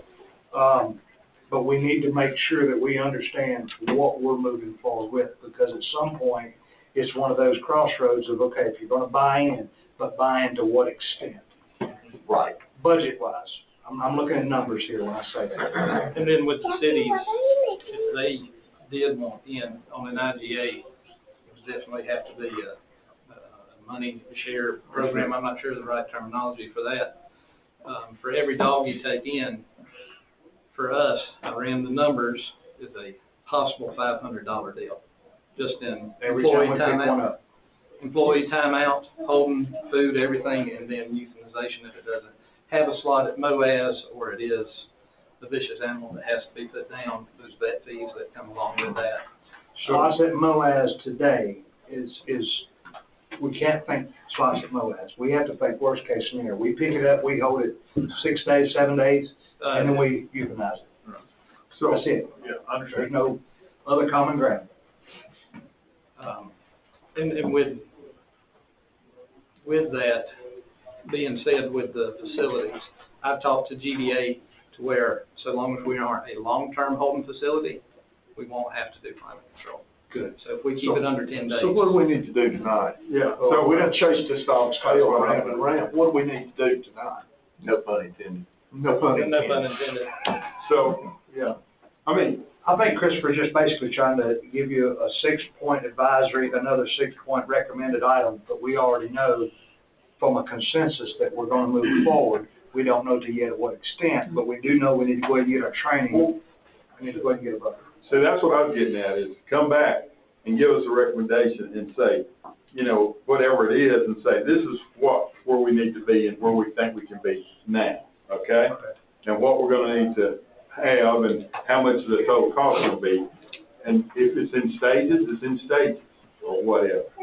But that's what I like to see, you know, as far as from I'm at. I mean, seems like y'all already done some work and you know what needs to be done. Put it in some form that we as commissioners can look at and say, yeah, we're behind this, we can do it. The things that I see here that require BOC action are at least budget amendment and naming a department head. Yeah, and we can. You'd be looking at a $60,000 budget amendment going into 2024 with the truck being thrown in there and two full-time staff members. That would leave us an option of being able to go out and hire another one. If you vote me in as department head, I can handle the Is that what you recommend? policy. It's just gonna make more sense. Mike's not in here, but I'll catch that wet pig. So to say, having the code enforcement officers, the field staff, building inspection all out working together is gonna cut down on that missing link in the time and getting people in the court. They're just flat out. And then if the officers, they have to be sworn in by the magistrate judge. I've had to talk with David Patton. He's fine with that, so long as I present the court cases coming up, as I do the building, the zoning, and the code enforcement cases. We could start tomorrow on that with y'all's approval, knowing that we'd be looking at a budget amendment. The rest can come along with the training, knowing we have a little bit of the budget to work with, knowing we might still have to carry some over for next year if we pick up a second full-time animal control officer. I think we can do it inside of 160. Depending on what truck prices are, that's a variable. You know, I'm just not able to. So what do you have budgeted for 23 and then for 24? 23, we're still ahead of the game because we haven't had animal control in 4 months. Yeah. So we got some. Yeah, so we're gonna go ahead and Yeah, we got. So we can do the training right now if y'all. I think Michael and him was somewhere around 75 for the year. Okay. He basically cut that in half. He's probably got 35 left over, and then you'll have 100 for next year, so you're 135. Okay. And my idea is to try and use it, and me and Todd talked about it, the chairman's talked about this, using this budget to try and go ahead and buy the equipment we need to get ahead for next year as well. I make a motion, we proceed with this. I mean, you know, send your man for training. We need to do a budget adjustment to get that done, that's fine. But the bottom line is we need somebody that will respond to calls, or we're gonna end up having to call the sheriff because somebody got shot, because they shot somebody else's dog. So, you know, I make a motion that we proceed with the animal control as outlined tonight, with the first step being training and getting somebody on the road that can answer the call. And, or so we're making, and we're saying that the department head should be. Come under the umbrella code enforcement. Yes, that's an assumption. Yeah, wait, yes, I understand. I just It is a make separate- it clarify it. I just Yes. want to clarify. It's a separate department, 95, that would just come right. Right, I understand, but it's coming under code. Yes, sir. I'll second. All right, have a motion by Commissioner Adams, second by Commissioner Kirk to move forward as discussed. Any other discussion, gentlemen? Yes. Yes. Yes. Chris, as a follow-up. Yes, sir. Get us a specific list of equipment. Yes, sir. We're talking about trucks, we're talking about 3 trucks, 1 truck, 2 trucks, radio and whole deal. We need to be very specific on that, so Yes, sir. we know exactly what we're looking at. Yeah. We might have to negotiate that a little bit. Yes. I know the condition with trucks is that will, as they come available, that's the reason I try to put in that equipping each individual when the trucks are stopped. Yeah, put what you need, and we can, you know, knowing that some of it has to be cut. You know what I'm saying? Maybe it has to be cut, just. Yes, sir. Well, Joey currently is issued a county vehicle, so he has a vehicle now. Well, that's good, and so Yeah, he's already off and running. Yeah. respond. So Okay. with this, we can move forward And with get the radio. and get the training. Yes, sir. Okay. Just for the record though, and I'm going to go back to what Dennis said. People still will shoot other people's dogs. So if you're a dog owner, keep your dog up, because we don't want you mad at your neighbor because your neighbor shot your dog because your dog was roaming. Animal control can only play a small part in this, but people do have the right by law to do this, but we don't want it to come to that. And I'll start on the other items with the chain of command and shoot those emails. Yep. That'd be great. Thanks, guys. Yes, sir. Thank you. Thank you, guys. Sir, yes, sir. All right, so old business, discuss library agreement. Mike, do you have an update on that? Let me start out with this, your contact. Oh, yeah, well, so, yes, so a lawyer who happens to be on the regional library board called me on my way here tonight. I don't know if he's officially representing Athens Regional Library System, but, anyway, he was just concerned about some of the, we still have some unresolved issues. I reassured him that we're here for discussion tonight. That's what the agenda says. Then presumably we'll have an action item next meeting. The 25th. All right. So gentlemen, you have any questions? I think you're here to answer some of them. Yep. So the board has Mike Pruitt's red line in an email. I think that's the one I printed for y'all. All right. And then, the second one, that's the front and back sheet, was the one that I got today from Ms. Bell. Okay, thank you. She added access to that. Actually, thank you all for having us here. My name is Valerie Bell. I'm the Regional Director for the Athens Regional Library System. With me is Ben Carter. He's the Assistant State Librarian, and I asked him to come in case you have some questions that I could not answer or that you needed more clarification on. Can I hand this to you? These are all of the documents that we had pulled together.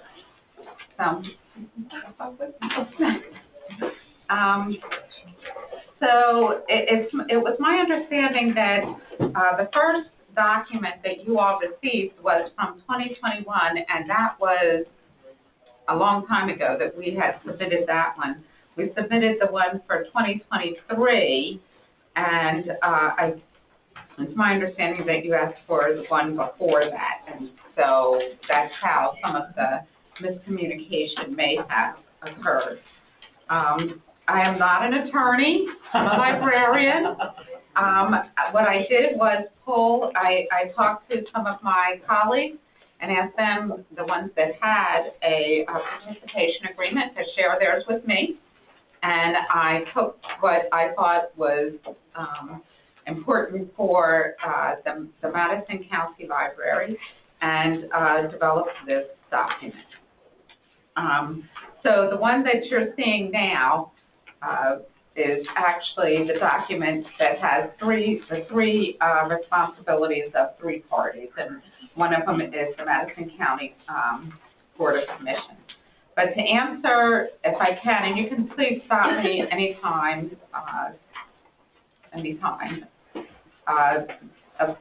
to answer the questions that we had. For the first question, the procurement of local funding. Was that the first question? Based on,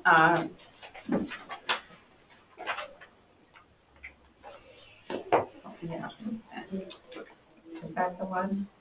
Yes, that was one of the ones that were highlighted. Okay, so for that, the example would be if there was a building project, that you wanted a new library or a new facility, that would be an example of how we would be using that. Also, the increase in health costs. We recently had an increase in the SHBP, State Health Benefits Program, which most of the schools also had an increase in, and that would be for the board to advocate in that interest to the Board of Commission for funding for those increases. What did those increases total to be? The increases went up $250 per month per staff, per full-time staff member. That was just one example. The other question I believe that was on the list was about the SSG, the state grant, and how we use the state grant. The state grants are used for the headquarters for regional operations. With our state grant money, we've also managed to give each of the counties in the Athens Regional Library System an additional $5,000 for their staff salaries, just to help mitigate some of the work of those commissioners, the boards of commissions. I don't have all of it here. We do agree.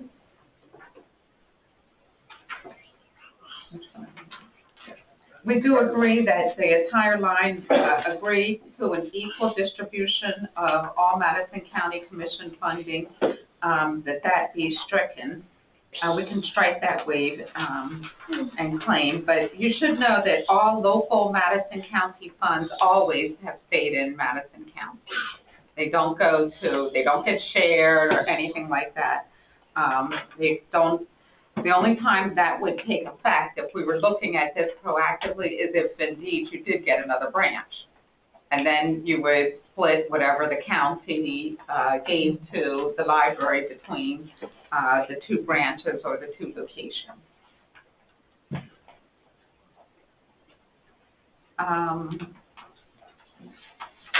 But we can certainly strike that line. You're right, it's the term is assess, not access. That's probably my mistake in typing. The clarification participation fee is the cost of this. Okay, and then the next one. Any additional agreements between the system and the Madison County for services not covered in this agreement? We don't have anything at this time that we use that for, so that could be stricken. But just in case there is a grant, thank you, that says the county and the library join together, then that would be something that we would have in that portion. And I pushed for that, I'm sorry, Val. No, go ahead. Just because we're getting a lot of grants at the state level that we are pushing out to local library systems, specifically around broadband and technology. So I do anticipate there being grants that go out through Athens Regional to Madison County. So I think having that in there is helpful. That you may have to have a separate agreement for a specific grant project later down the line. I think that would be helpful. And the last one, either party may initiate renegotiation for this participation agreement. But I've also shared with you the bylaws of the Athens Regional Library System, Article 8, I believe it is, the dissolution or withdrawal from the regional library system, and that explains what the procedure would be.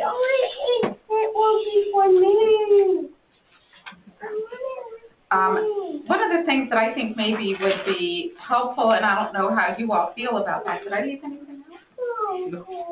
Did I leave anything out? It would be helpful to have, you know, a member from the commission, a member from our board of trustees, and a member from me, from the region, to sit down and hash this out. I'd be more than happy to do that, to make it crystal clear and something that we can all approve and agree upon. I hope council and y'all's council is taking care of that. So we'll get that hashed out between those two guys. Okay. Well, that's Mr. John Timmons. He's on board. He's on our regional board. Yes, that's who I was talking about earlier. Yeah. You know, John, for close to 30 years now, it's hard to say. Yeah, he's a good man. Just so, because most of our contracting partners, discloses, and y'all may have in the past, and it may be somewhere in these, I don't know, I got lost there and all. Starting salary, what do we make over there? The starting salary the starting salaries for each county seem to be different depending on how much the county can put into their budget. Each county has a separate budget that they do. And I'm going to ask, is it $10? $10 an hour is the starting salary for Madison County. We don't have any brand new employees, right? One. One. How many employees total do we have? Total number of employees? Alita? 3 full-time employees and 4 part-time staff. 3 full-time and 4 part-time. Is that what you said, 3 full-time, 4 part-time? 3 full.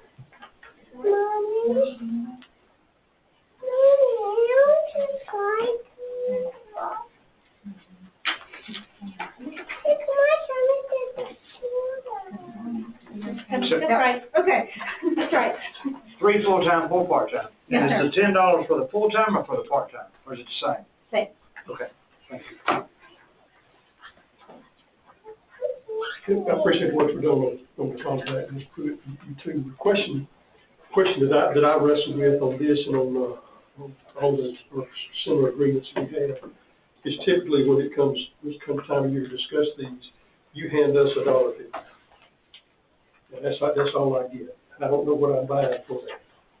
And I feel responsible to know more about that. So when we look at this agreement, and I like, just like we look at all our line item budgets for all departments, I'd like to see what that gets me. And then if there are issues, I'm a little bit ashamed of $10 an hour pay. So if there's issues there that I'm a lot ashamed of $10 an hour pay. So if there are issues there that we could address, if we could do it in a budget style with budget style information and look at it like that. And on the same token, if there are portions of that we feel like are not serving our community, we can look at that. So here's $1,000 out of that we want to take off that. That's the information that I would like to have as we, the contract part of it's important, obviously. But as a commissioner, we're looking at the budget. That's the information that I would like to see. I need you to hand me more than just, in order for us to participate in this agreement, it's going to cost us $500,000 this year. That didn't scratch my itch. No, and I believe that we do submit a line item budget. We did. There's a lot of, and I'm going to slow it up. There's a lot of lack of clarity on who's responsible for what in that, particularly when we get to employees. So the employee is actually an employee of the library system, but then we start talking about benefits, and we start talking about the county investing in those benefits. So it gets a little convoluted, and we just need to know exactly what we're getting for that. And again, there may be some more we want to contribute, there may be some we want to contribute less towards. But that's the information that I need. Yes, and we'll be happy to make sure that it's clarified this year, very clear when we submit it. But the state benefits go to the regional office. So the state grant funds go to the regional office.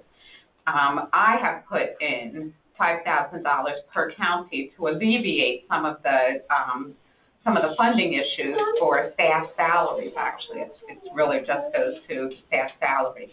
The budget that you all receive is the Madison County budget.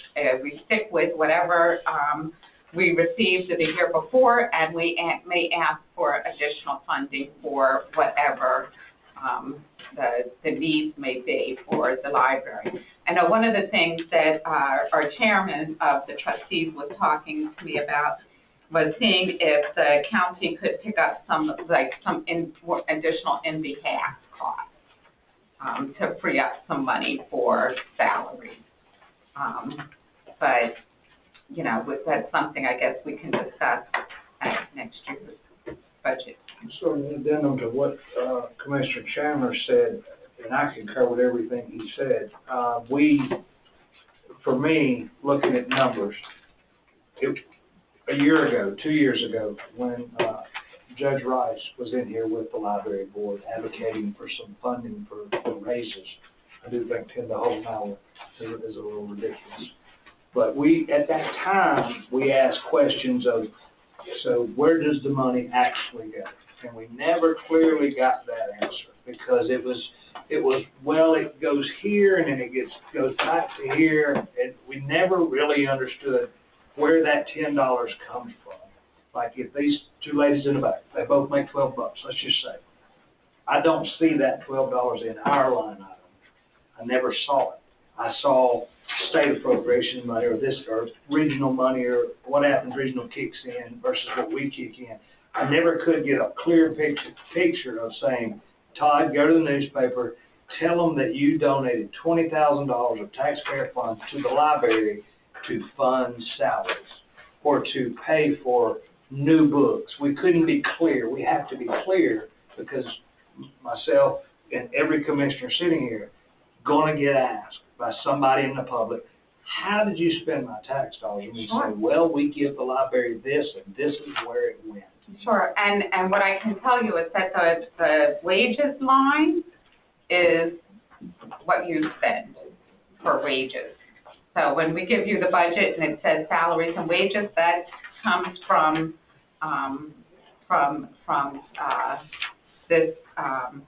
the Board of Commissioners. And the revenue side, we do have a line that says state revenue $5,000. What I can tell you is that goes into the salary. If you could get me between now and September 25th, a dollar figure breakdown. Sure. That discloses every penny that comes from this Board of Commissioners and where it's directed to or towards, would sure make our job a lot easier. We would quit having to drag you in here to try to discuss it, because that's where we're at. Okay. That's what this Board of Commissioners is looking for. No problem. Because we appreciate our library board. We want to see our library board do good, but if we need to fund our library board, we will. But we just got to be clear. Okay, so before September 25th, I can almost guarantee you I'll have it to you by the end of this week. That's awesome. And I sent it to Ms. Baxter. If you work with Christina, and she knows what we're looking for. If it's not enough information, she'll tell you. Okay, you'll tell me if it's not enough. All right, thank you so much. Let me just go ahead and tell you, I mean, I can see, looking at the addition on the second page of what the Madison County Board of Commissioners shall, some of that's not gonna fly. Provide sufficient and adequate annual financial support. That is nothing to Yeah, so, but I can work with John and we'll figure out something. Thanks. I think we got a common goal. We'll get. All right. And I'll get to a budget before the end of the week. Thank you so much. Thank you. Have a good night. Take care. Library staff, thank y'all. Thank y'all. Ray, a few things unique to you about this that I was looking at, that I really like. We're talking about including the procurement of necessary local funding, but that's our building. Should we not run all that procurement through our office? Yeah, I already have a note on that one too. Okay, We gotta and do something with that. down towards the bottom, I think it's the fourth one where we talk about additional agreements.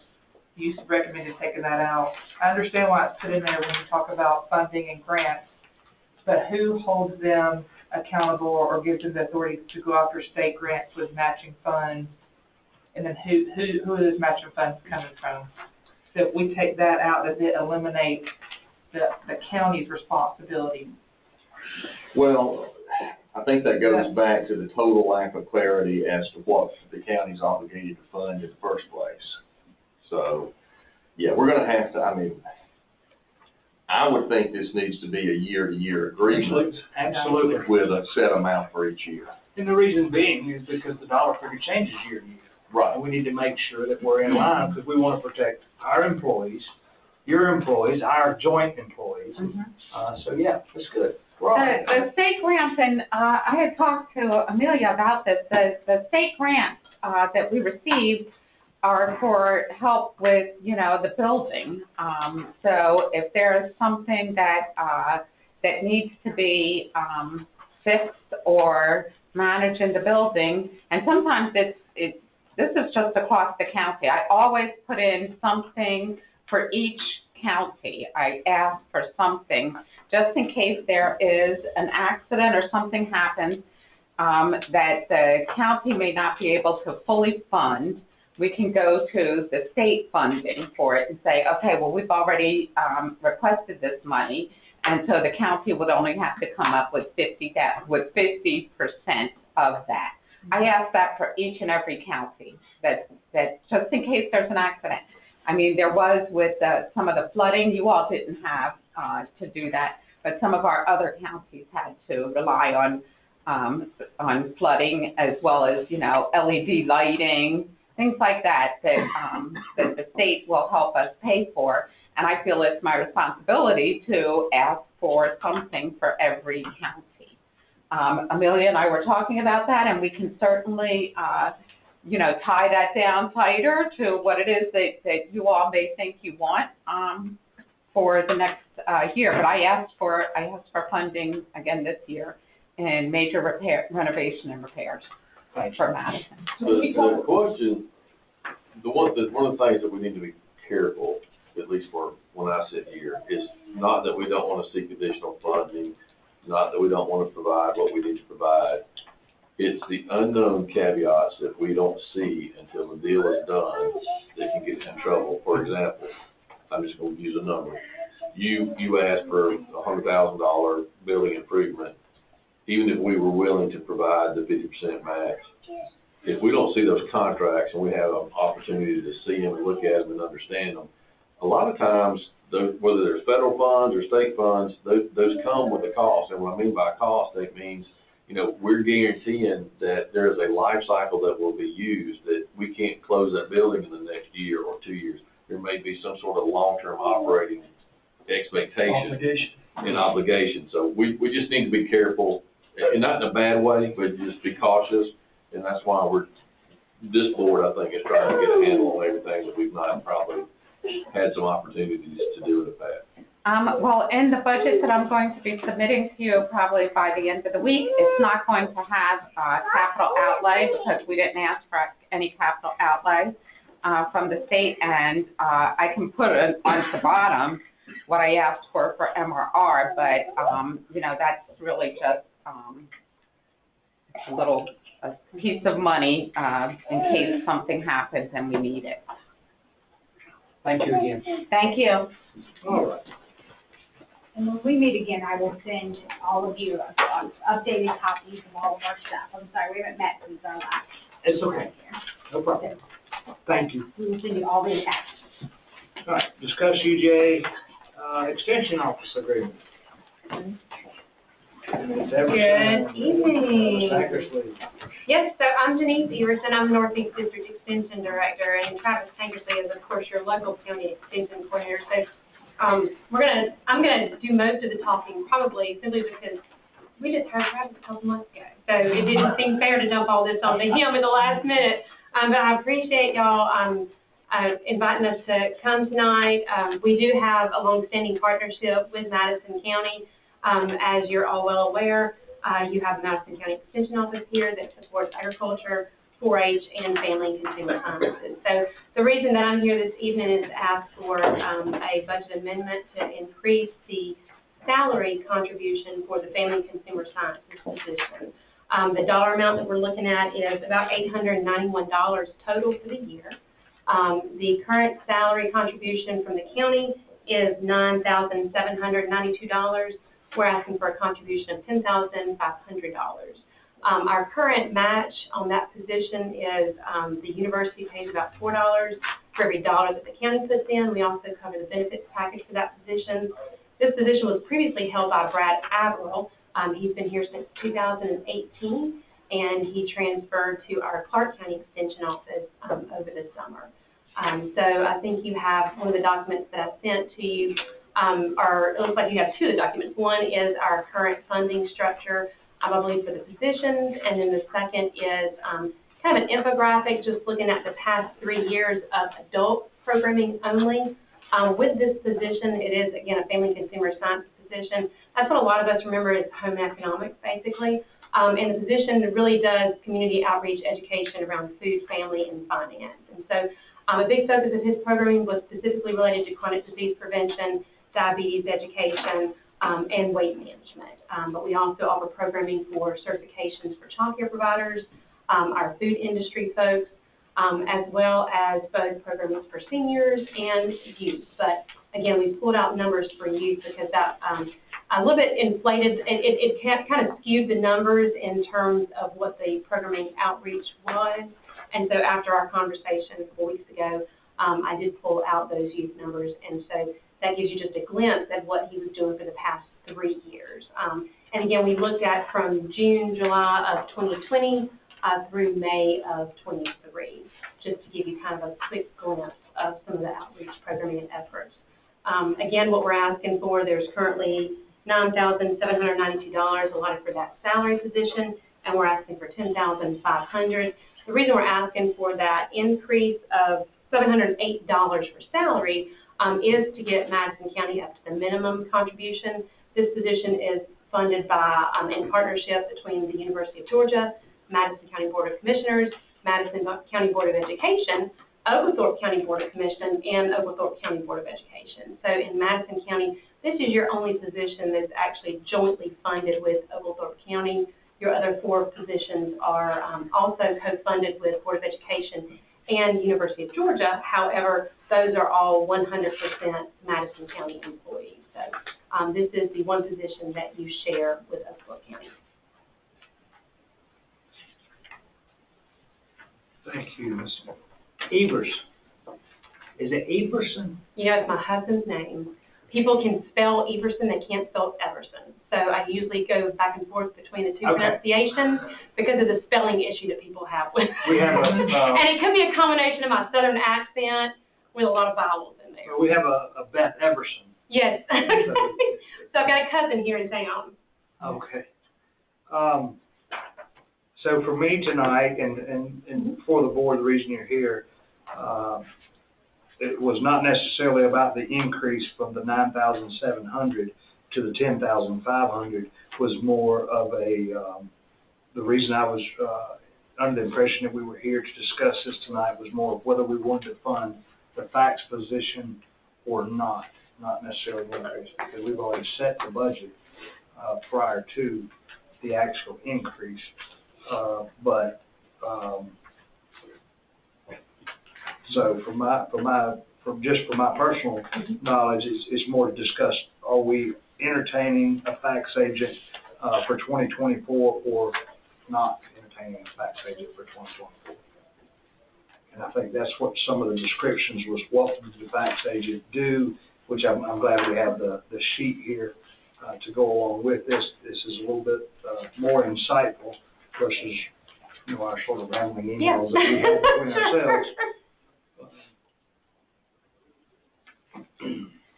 Sure, and just to kind of give you a background on how those programs are determined, we do require all of our county faculty to conduct a needs assessment every 2 years. That's both based off of things like census data, health data that we have access to, but it's also based off of what we know the community is focused on, whether that's improving air quality, water quality, obesity rates, childhood literacy, whatever the communities are focused on that may not show up in the numbers. We also factor that in. We do things like what we call kind of windshield assessments, where you just ride around and look at what the needs are that may not be well documented, but that certainly exist beyond just what data can capture. One of the things that, I noticed in looking at Madison County is about 41% of the population is either below the age of 18 or over the age of 65. And so, again, with this particular position, we've done a lot of education both in the schools with senior center programming, and then also working with child care centers to make sure they have certification. We also, I noted that 34%, or about 1 in every 3 adults here in Madison County, is overweight or obese, which of course we know contributes to chronic disease issues. A lot of our education is specifically targeting chronic disease prevention. So you have historically had someone in county that can do education, a lot of his certifications for things that 1 out of every, like he was maybe 1 in 12 for the entire state that was able to provide some of this education. So being this close to Athens, you definitely have access to a lot of additional support and resources. But other counties around the state wouldn't necessarily have. During COVID, your county tax agent was one of the quickest to actually move to using social media platforms and also using things like YouTube to try to share information. You're very fortunate here that about 90% of your households have a computer. About 83% have access to broadband internet services, and so that was very successful. In fact, one of the things that I had shared with Chairman Higdon over the summer was that Brad actually received quite a bit of national recognition for his virtual education programming because it did reach beyond just the Madison County and Oglethorpe County lines. A lot of other states and even counties within Georgia adopted some of the tools that he was developing.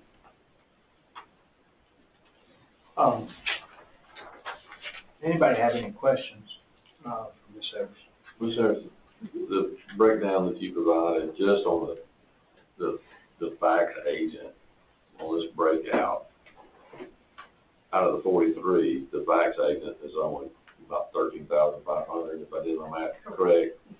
And with the other organizations, I think I heard you say like 4 to 1. Right. I mean, so the university puts in about $4 for every dollar that the county contributes, and that is just for the actual wages. In addition to that, we also provide the benefits package. Now, the county does provide a facility, the space that they operate out of, but we provide additional training support dollars, travel dollars on top of the budget that you have. So just in terms of personnel dollars, salary specific, we do a match of about $4 for every $1 that the county puts in. And again, that doesn't include benefits and the additional things that we contribute. So what is this compared to this? That, I don't know. That's actually what we call a salary verification. That's just to break out the contributions for each of the entities that do contribute. So in that first left-hand column, you've got the Board of Commissioners contribution, Board of Education contribution, and that third column is what Oglethorpe County contributes, and that's an actual combination of both their county Board of Commission contribution and also Board of Education, and then that fourth column is what UGA contributes. And that is a minimum starting salary of $54,000. That's with a master's degree. Of course, if we get someone who has more qualifications, your most recent Family Consumer Sciences agent came to us from Nebraska. He was an extension agent there. He had been a PE teacher in Florida prior to that. So he was making a little bit closer to 65, 67. I don't have the exact number off the top of my head, but he was making a little bit higher than that when he left Madison County. That's numbers before the match, right? Because I think the total match. No, that is the total starting contribution. Yeah. Now, if we have someone that comes to us with years of service experience, then any additional contributions to the salary come directly from the university. So if we were to start somebody, let's say, the starting salary is $54,000, we hire somebody with a master's degree, they have 3 years of experience, we might be able to start them at $57,000. We wouldn't ask the county for any additional contribution. That would come directly out of my budget. So this was part of the conversation, gentlemen. So the total salary for this position is more than my salary and the sheriff's salary, not combined. This salary is $84,920. No. The salary is $54,000. That is the total with benefits and all the taxes and insurance. Okay. The salary is $54,000. I'm glad if you go straight across that top line. Oh, okay, yeah. Yeah, that's the salary. The salary is $54,000. When you add in the benefits package and the FICA, Medicare, teacher's retirement, that's where you get the $80,000. So my question is so let's just say Oglethorpe County decides not to participate. Who makes up the difference? I'll cross that bridge when I get to it. I'll fight as hard as we can't do a contract. Okay, well, no, you may not be able to do a contract like that, but if Oglethorpe County doesn't put in their portion, then I'll find the state dollars from somewhere else. And I have to know Yeah, that if the county does agree to put their portion in, I'll find the additional dollars to cover that with state funding. What I might come back and ask you for next year, let's just say that you agree to the 10-5, Oglethorpe says they're not going to put in anything. Of course, they would lose all access to those services. Yeah. But I might come back to you next year and ask that we look at how we can incrementally over the next 5 to 8 years increase that to the minimum of $20,000 that's required for a position. But I would figure out on my end how to cover that difference if the county committed. So the 54, and this goes back into something, me and her's already had these conversations, just so y'all know. So the 54 is for a master's degree. Mm-hmm.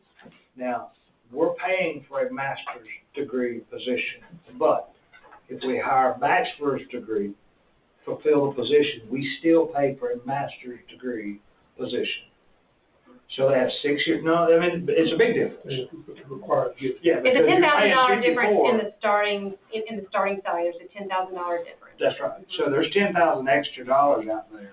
They have 6 years to obtain it, but in the 5th year, if they choose to move on, we still have paid in $50,000 more than what the position paid out. So I'm just making that clear. Well, yeah.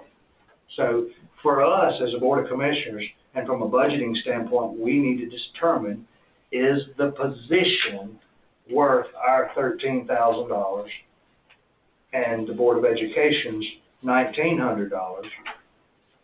Or do we just say we don't need the position? Now, Shane, I did it again. Travis, I want to tell you, early on in the emails, we were confusing your position with this position.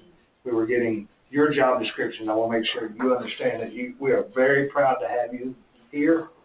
But in speaking to Oglethorpe and myself, this board may decide differently. I don't get a vote. I can't spend it. But this board has a different, they can do whatever they want. And it boils down personally, for the financial dollars we already just heard from the group before you, we're probably going to have to do a budget amendment. We're going to have to come up with $35,000 extra dollars because our budget was set a month ago. Based off the numbers that I've seen, I followed Brad. I like Brad. Brad's a great guy. It just wasn't there. So what's 13? I mean, how much are we talking about? $13,000? $13,402 is our contribution to it. The Board of Education's is $1,915. Oglethorpe's contribution is $10,200. On any of these positions, we have a county travel allowance that goes with these. At one time, and each county does things differently. Yeah, I don't have the actual county budget, a copy of that, but most counties do have a separate line. Right. Mileage, we pay mileage, I think we pay Mileage, the upkeep cell vehicle. phone, office, power, but most of that's already occupied by, So- some of that is. How many, just looking it back on last year, okay, how many Madison County folks did we serve? Did y'all? Now, I don't have for the past year, for extension, I don't have the past year.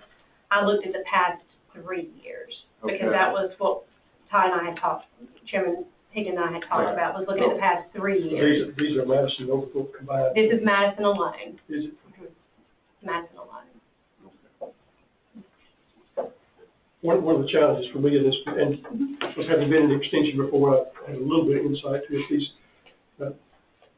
I have my perception of how the traditional extension office is staffed. So, and I don't know where the county populations breaks, you go from a 2-agent county to, you decide to move into a 3-agent county. So I don't know where those statistics lie, what it leads you to. This particular position, the way it was handled here, almost becomes invisible. I saw very little of what was done there. And again, so if you look at it, if my knowledge is what the public in general sees, then that's where I get the question, so what is this position for? If it's a home ag agent and the ag agent and they're sharing 4-H responsibility, everybody sees the 4-H. Everybody's familiar with the ag agent. The other part, if everybody's doing canning and freezing, then that person gets a lot of calls. I don't know how much that's going on there.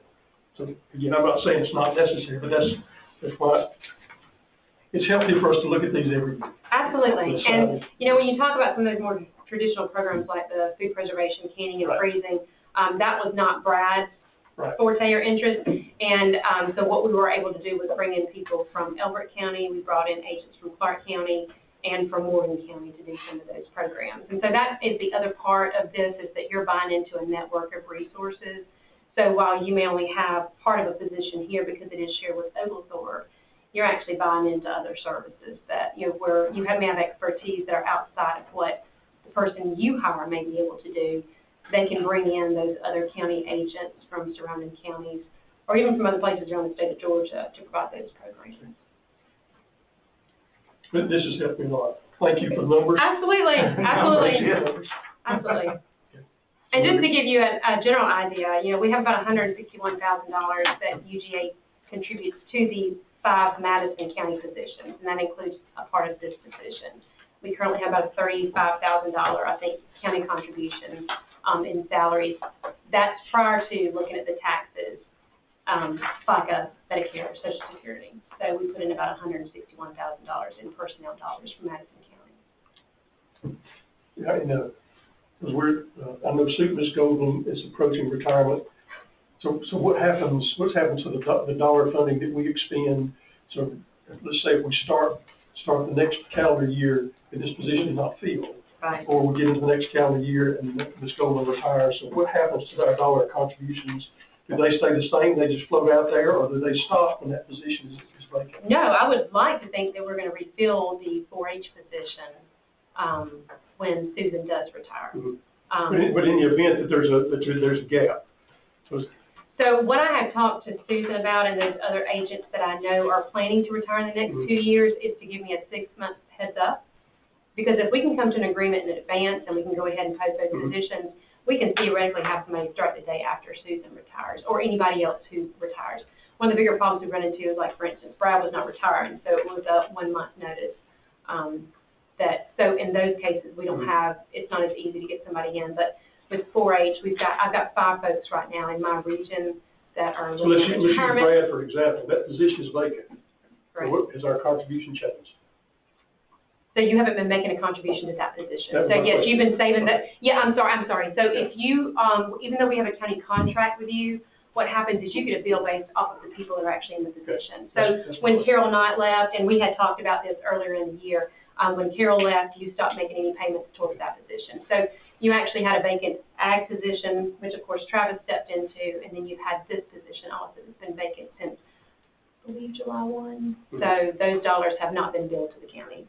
Yes, thank you for asking. I would hate to think that I worked for a group that was billing you for something that you weren't getting, but I understand why you have to ask. So this will be on the agenda for a vote. Right.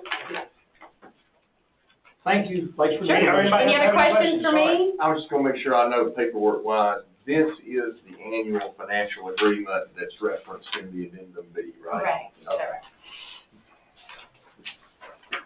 And like I said, to that budget, what we're looking at is that $700 difference for the salary, and then with the TRS and the FICA, it comes out to a little less than $900 total difference. Yeah, I guess I'm still hung up on why is the contribution amount not different? Why don't we have a slated contribution if we hire a bachelor's, a slated contribution if we hire a master's? Because it's not really necessarily that black and white. If somebody is hired and they have 2 or 3 years of experience, we would start them at a higher salary. So they wouldn't necessarily start at 44 simply because they have a bachelor's degree. That's the minimum I would start them at, but we could offer them more if they, for instance, had that experience coming in, or if they step into a role as county coordinator. So all of those are dollars that, like I said, it's not as black and white as that. And then also, we're not going to ask for any increases when they get their master's. So once they get their master's, that $10,000, regardless of the starting salary that we started them at. So let's say they start at 47 because they've got some years of experience. When they get their master's, we're automatically going to adjust their salary another $10,000 because of the difference between the bachelor's and master's. But we don't come back to the county and ask for that additional funding. So yes, you would be paying that money for a short period of time. And to be completely honest with you, if we had somebody that was more than 3 years in county with a bachelor's degree and wasn't pretty far along in their master's degree, I'd have some real strong reservations about renewing their contract. Doing some career counseling. Yes, absolutely, and that's part of the fun of what I get to do, the hiring and the unhiring. Not talking about No, not talking about Travis. Start my master's in 2024. Yeah. All right, thank you, brother. Absolutely, thank y'all so much. All right, new business, beer and wine, license for Family Dollar. This is cut and dry.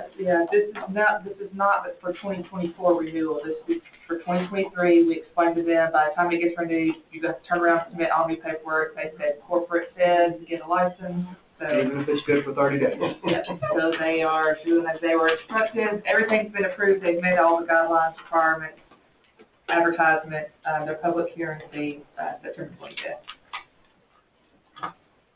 All right. Discuss an intergovernmental agreement with the city of Isla for solid waste and nuisance and abatement. They come to us and ask about that, the nuisance and abatement part. Mike, you might wanna, I don't know that we have our ducks in a row on that part anyway. Right, no, what I was told is we're not doing that part. We're That's only right. doing solid waste. We're just dealing with solid waste only. Yeah.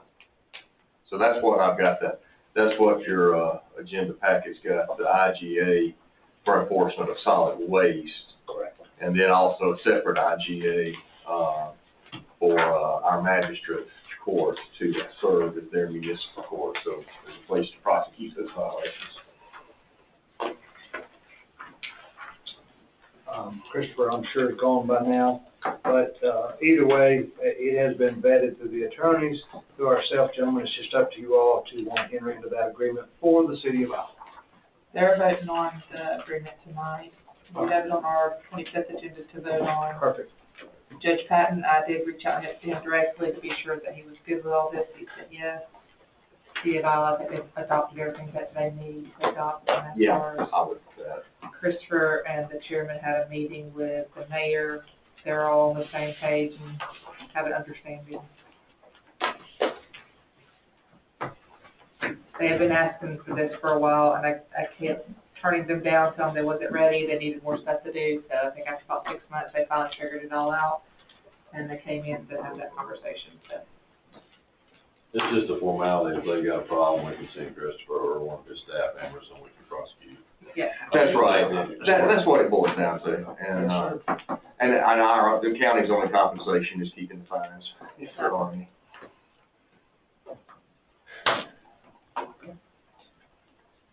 Urgent matters, sir? Well, yes. We received this morning, a letter of resignation, from Ms. Kelsey Turner. Due to her being a department head, I'll have to ask for a motion, to accept, that letter of resignation. I saw that there was a date on that letter. What was the date? It was actually dated this morning, I think, at 8:30. Effective Friday. Passed? Yeah, this past Friday. We just received a letter at 8:31, I'm sorry.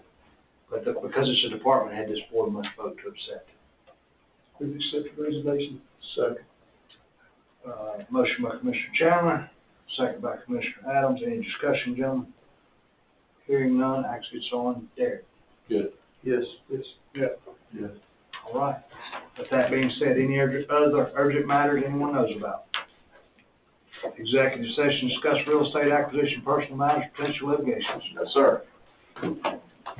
There you go. Move to adjourn. Y'all have a great night. Yes, sir. Really?